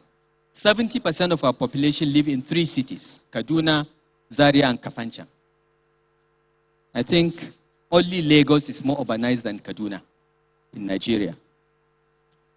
So, given this context, Your Excellency, infrastructure investment is very important. We must continue to invest in infrastructure, and Kaduna has fallen behind other states in the last decades under the misrule of PDP. So we had to catch up. But we've started, and we're very grateful to the federal government for all the support we've got to close that gap. We're investing 80 billion naira in road networks alone in the 3 cities. But we have opportunities to absorb up to 20 trillion to fund our state infrastructure over the period 2018 to 2015. We've started implementing this infrastructure master plan, but the plan is there, and the opportunities are there to build this out, and we hope our successors will continue where we left off. We hope to continue the implementation of our state development plan, our second development plan, and from that development plan, after it is launched today, we'll develop sector implementation plans so that every ministry, department, and agency knows what to do. We also have an SDGs acceleration plan to fast-track our attainment of the Sustainable Development Goals by 2030 by the grace of God. And these are all linked to other policy documents. Everything is coordinated. everything is thought through. Because one of the things I'm very proud of, Your Excellency, is the quality of people we have in the Kaduna State government. And we have them from every part of Nigeria. Every part. Our cabinet has representation from 21 states out of 36 in Nigeria. We have the most diverse executive council in the country. So what are our future plans? As I said, next slide. Our strengths are in agriculture. We want to increase the agri share of GDP to 40% and achieve 20% contribution to agro-allied output to GDP.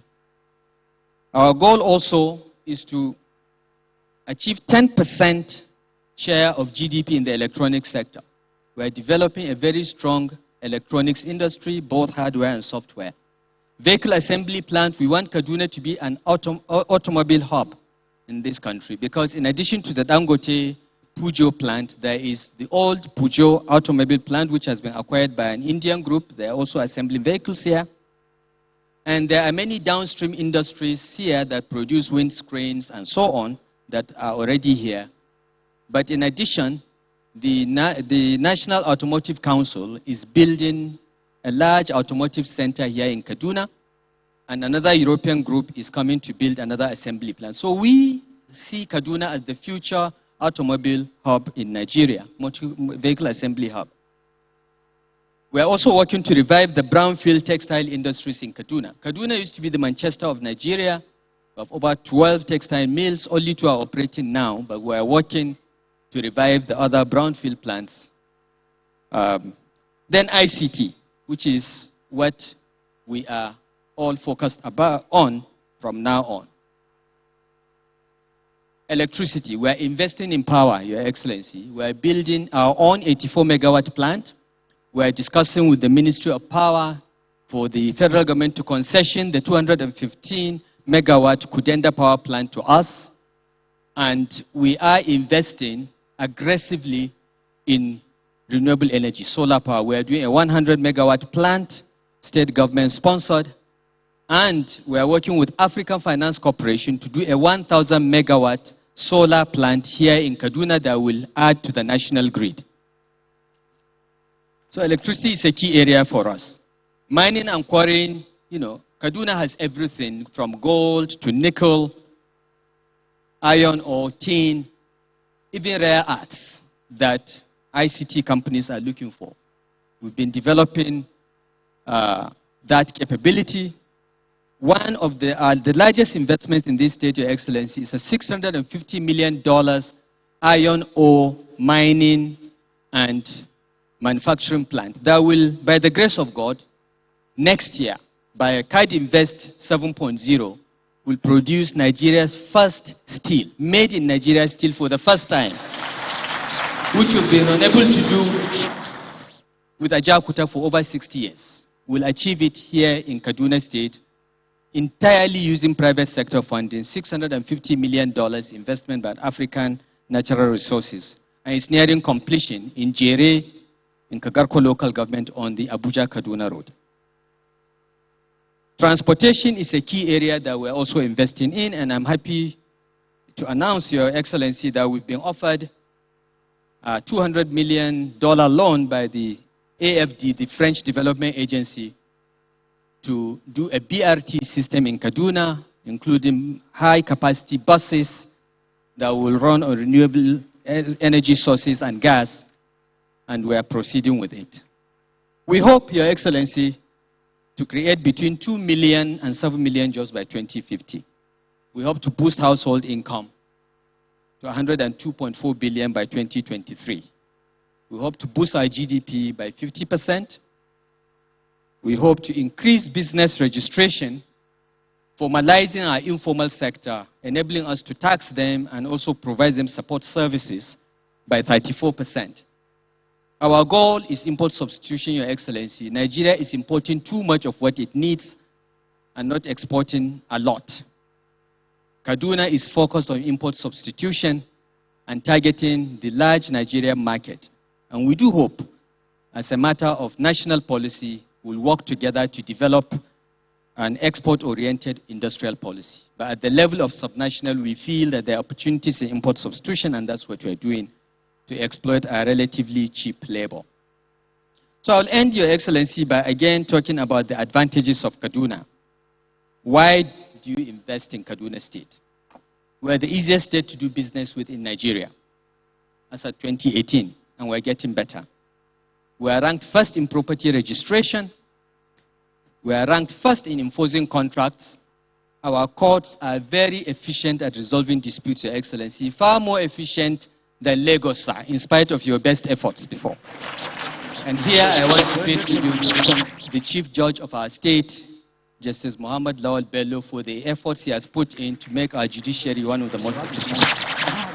We are ranked number 5 in ease of registering businesses because we are a little far from Abuja. We have the 4th largest land mass in the country, and a large part of this is arable. And we have a very young population waiting for opportunities. I will end with a summary of our investment portfolio, Your Excellency. So far, we have realized over $1 billion in investments. These are all investments that have come into the state, creating new industries or expanding existing ones and creating jobs. From agriculture to power to housing to automotive to solid minerals to health, infrastructure, retail, and tourism. We also have $1.7 billion in announced investments. These are investments that have been announced and are being implemented as we speak, again in agriculture, in power, transport, health, infrastructure, higher education, oil and gas, retail, and tourism. So total, we have realized about $2.8 billion. This is why we have to keep doing this investment summit, because it has paid us in droves. I would like to thank all our partners that have supported this. Again, I welcome His Excellency, Mr. Vice President, and all our royal fathers, esteemed guests that have graced this occasion with your presence. Thank you all, and God bless.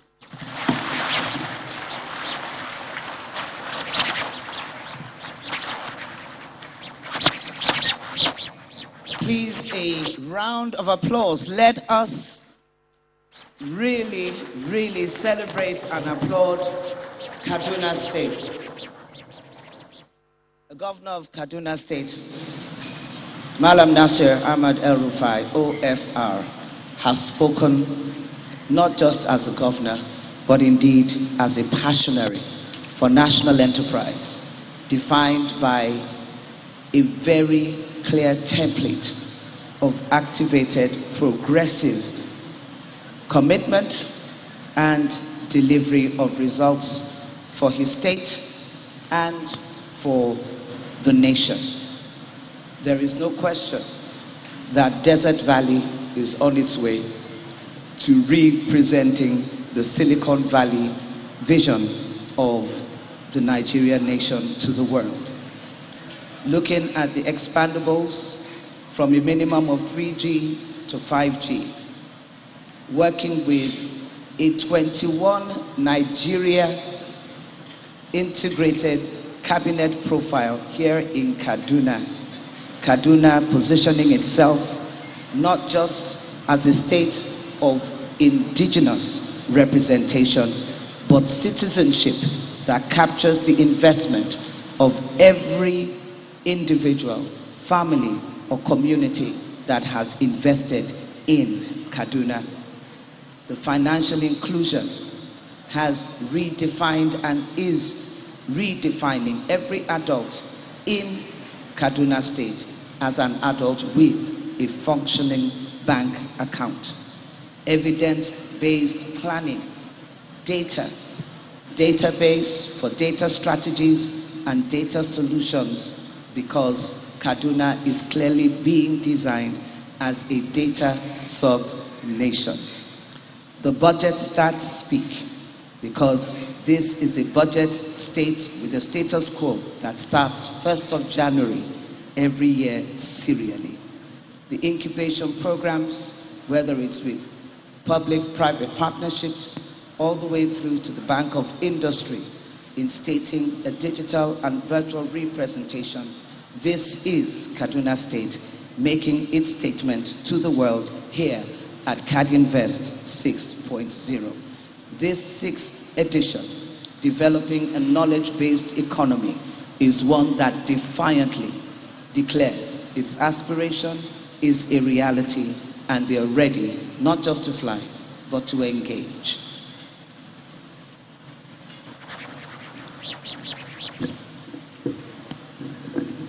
Your Excellency, the Vice President, I have been directed to come up here and invite you to come and give your remarks as our special guest of honor. Thank you, Mr. Vice President.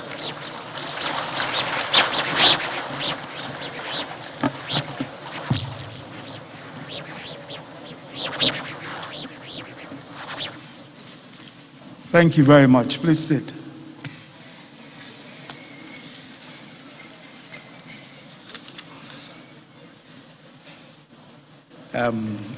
For those who do not know,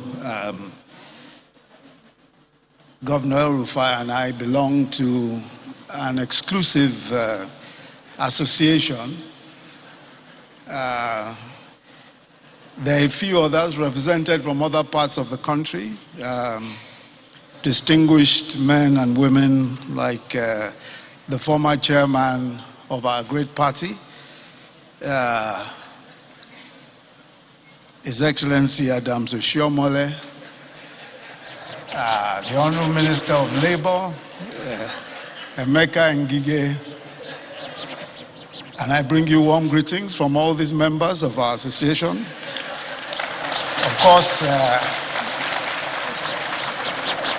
Of course, I am the life chairman, and it's not because I'm vice president, it's because I'm the tallest of the members. Your Excellency, the Governor of Kaduna State, Malam Nasir Ahmed El-Rufai, and his dear wife, Her Excellency Mrs. Aisha Umi El-Rufai.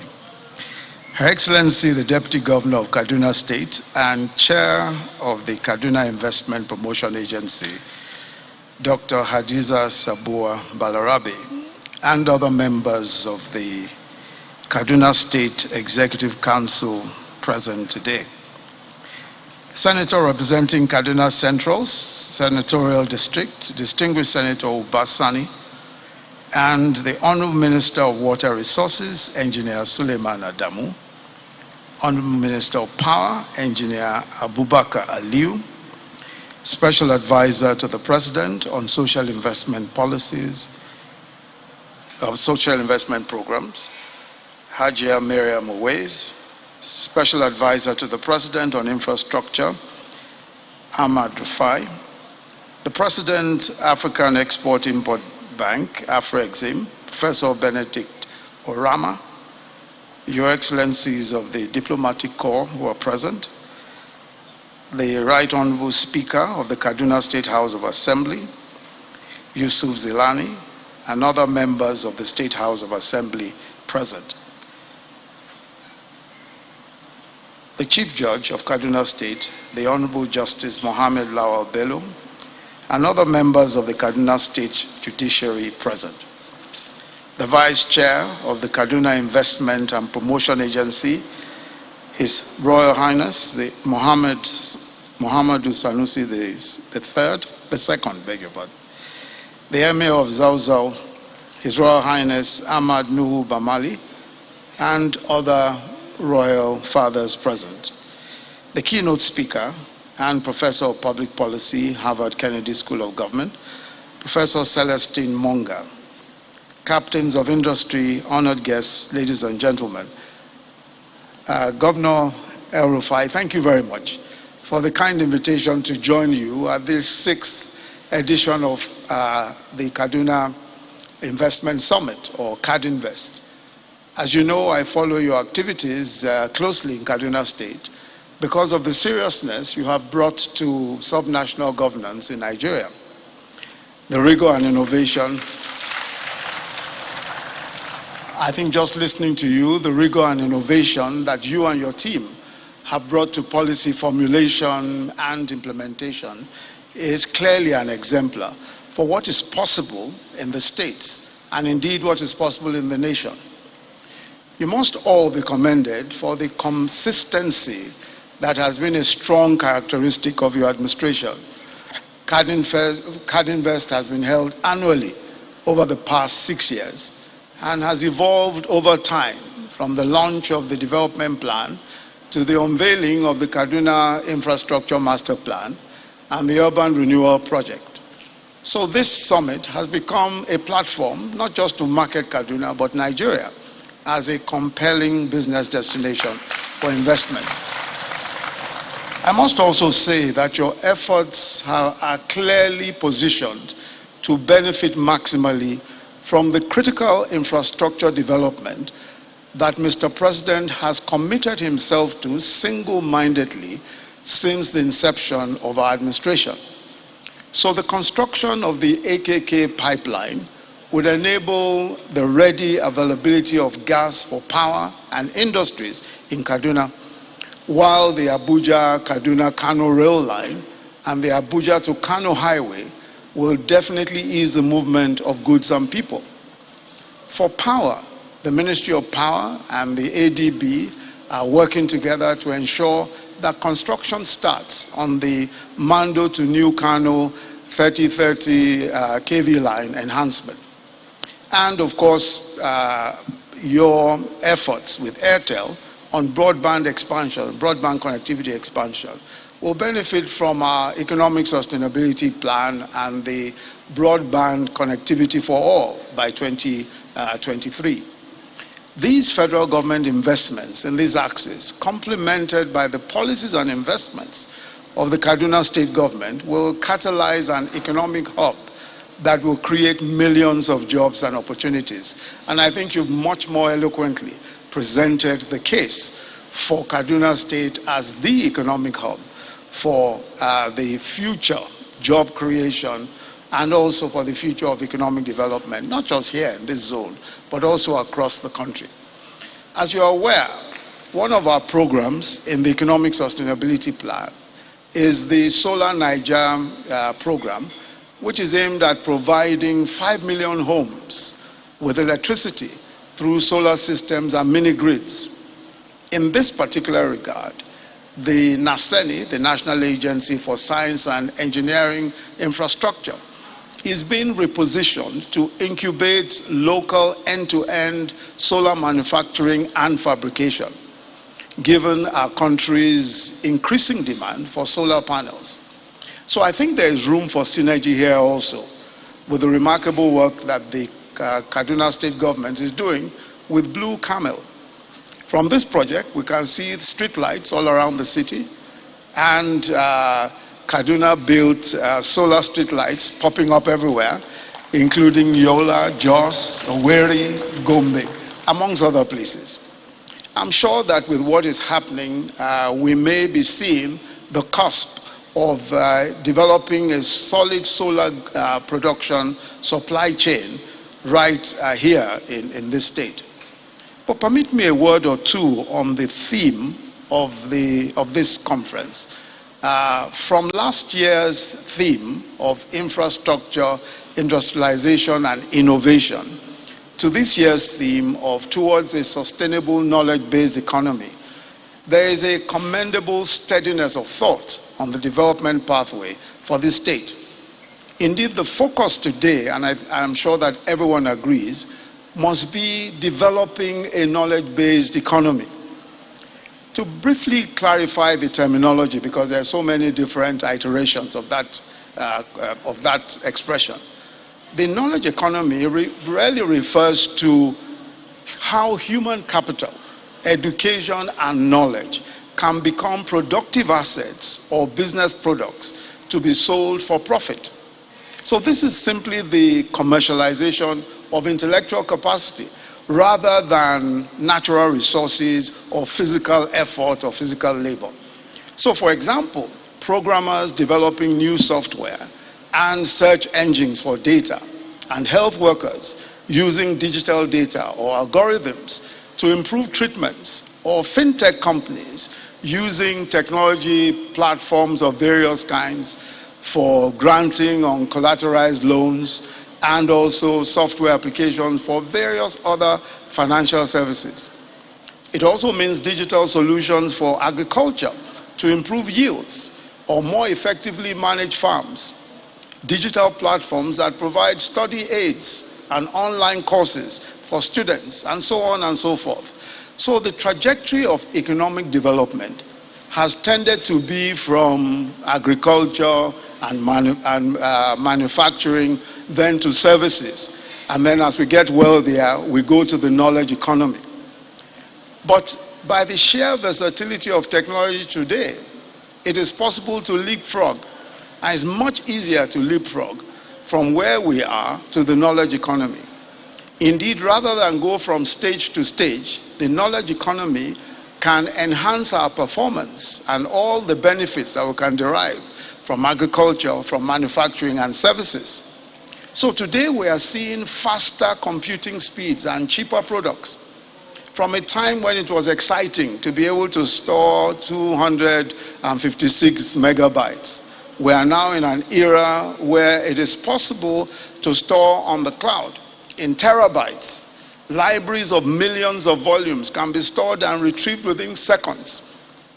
Similarly, given the cost, it was conceivable at a time to integrate batteries. It was not conceivable at a time to integrate batteries into electricity grids.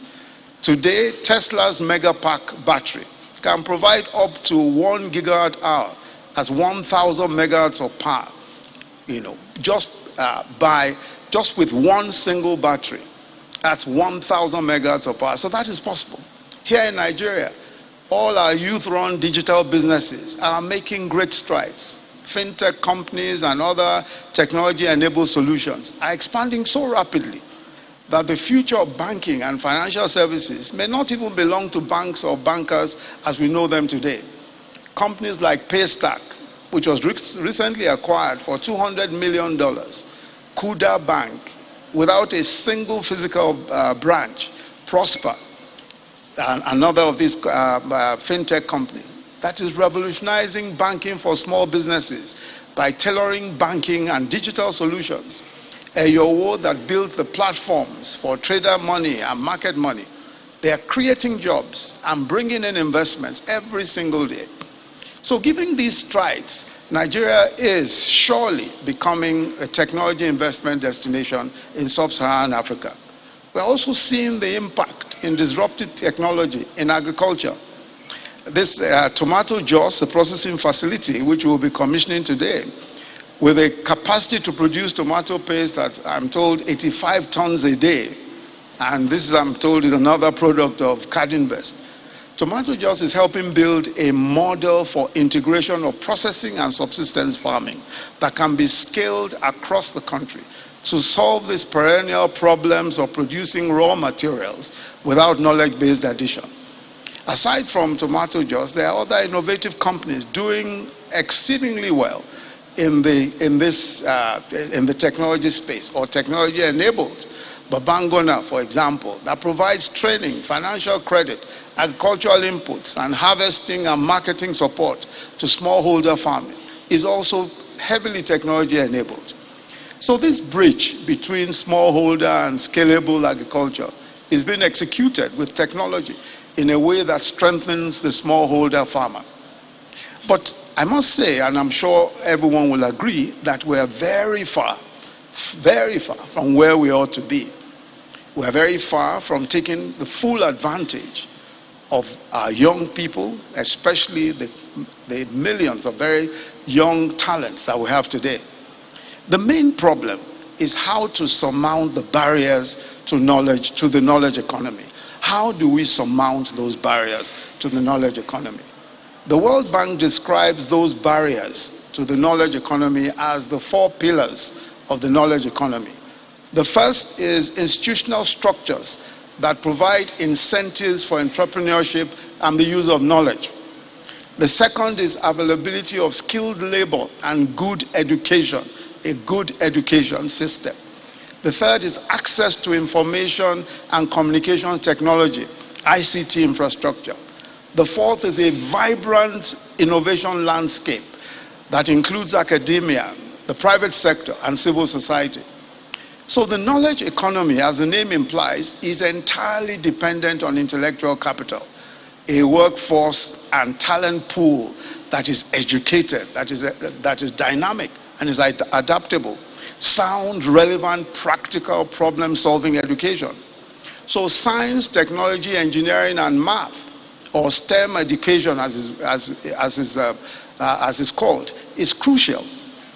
The curriculum that the Federal Ministry of Education is developing at the moment adds arts to that combination of subjects. So our own acronym is not STEM, it's STEAM, because we've added arts to it. The task here is major. Developing an education system that will resource and support the knowledge economy, from teacher training to acquiring technology and other equipment. Clearly, we need effective planning. How do we create adequate resource capacity and capability? What will it take to train and equip enough engineers, technologists, scientists, doctors, and other products of the STEM curricula to drive a knowledge-based economy? Thankfully, we're not alone.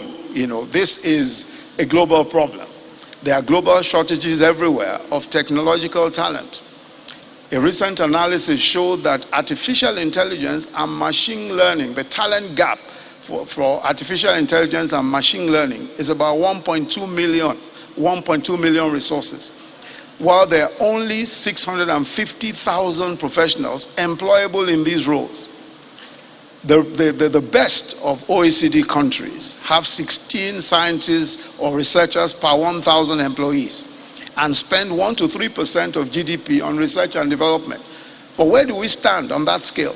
How do we accelerate our progress?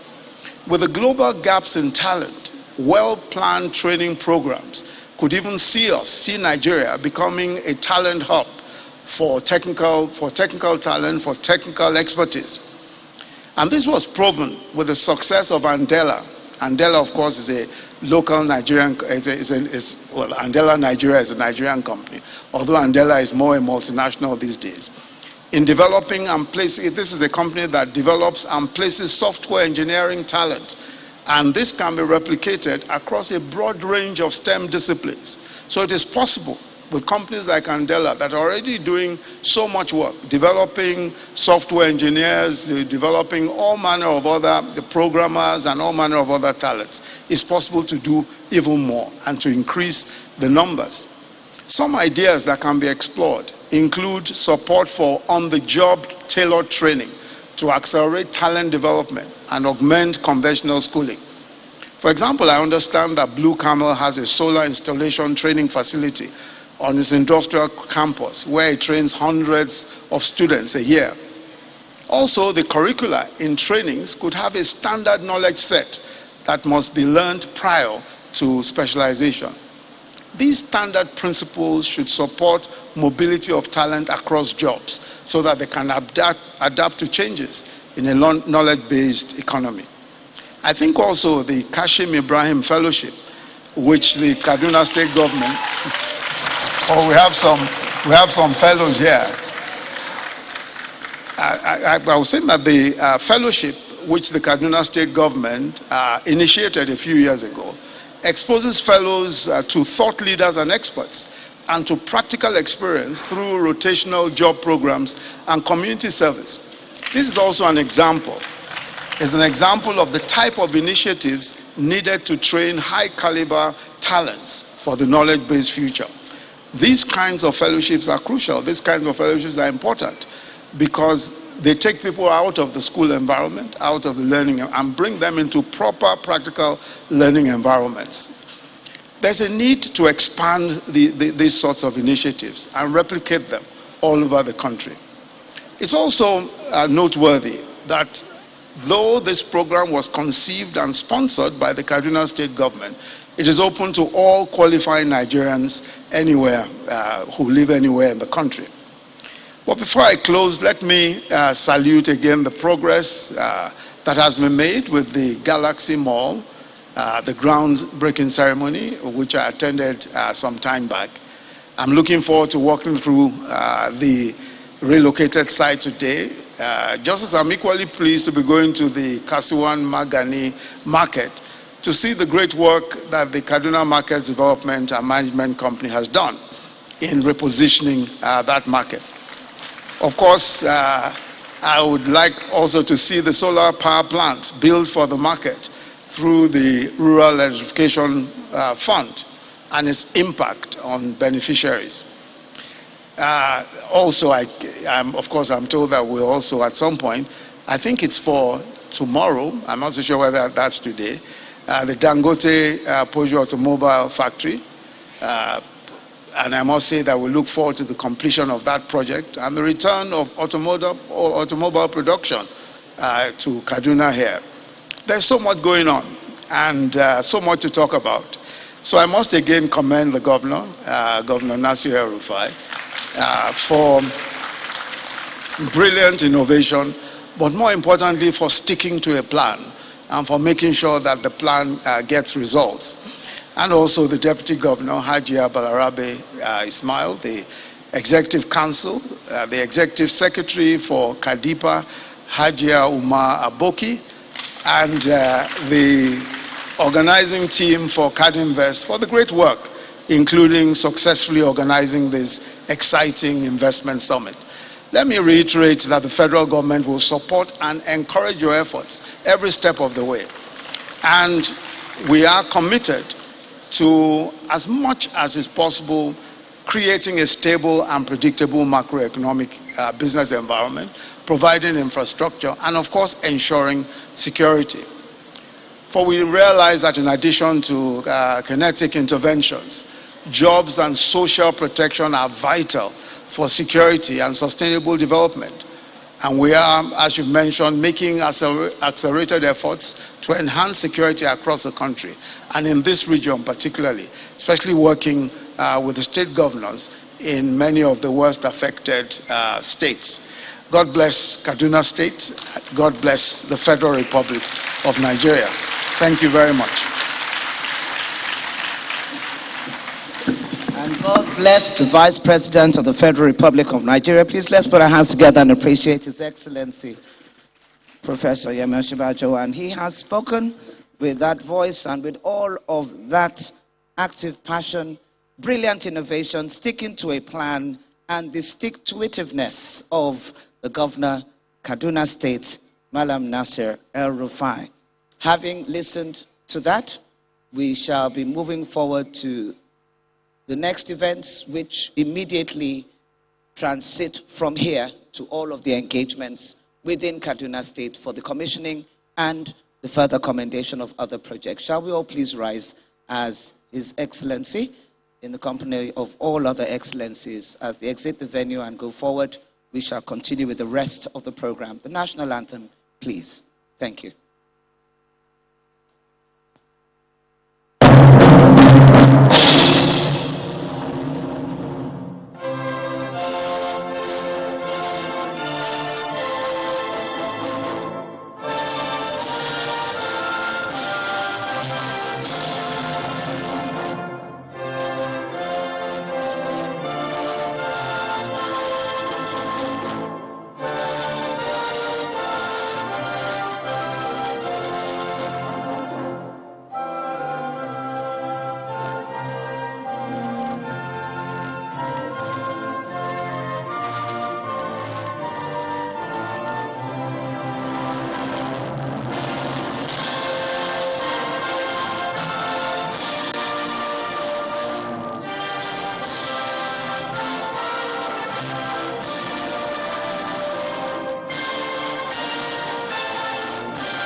Justice shall reign. God bless Kaduna.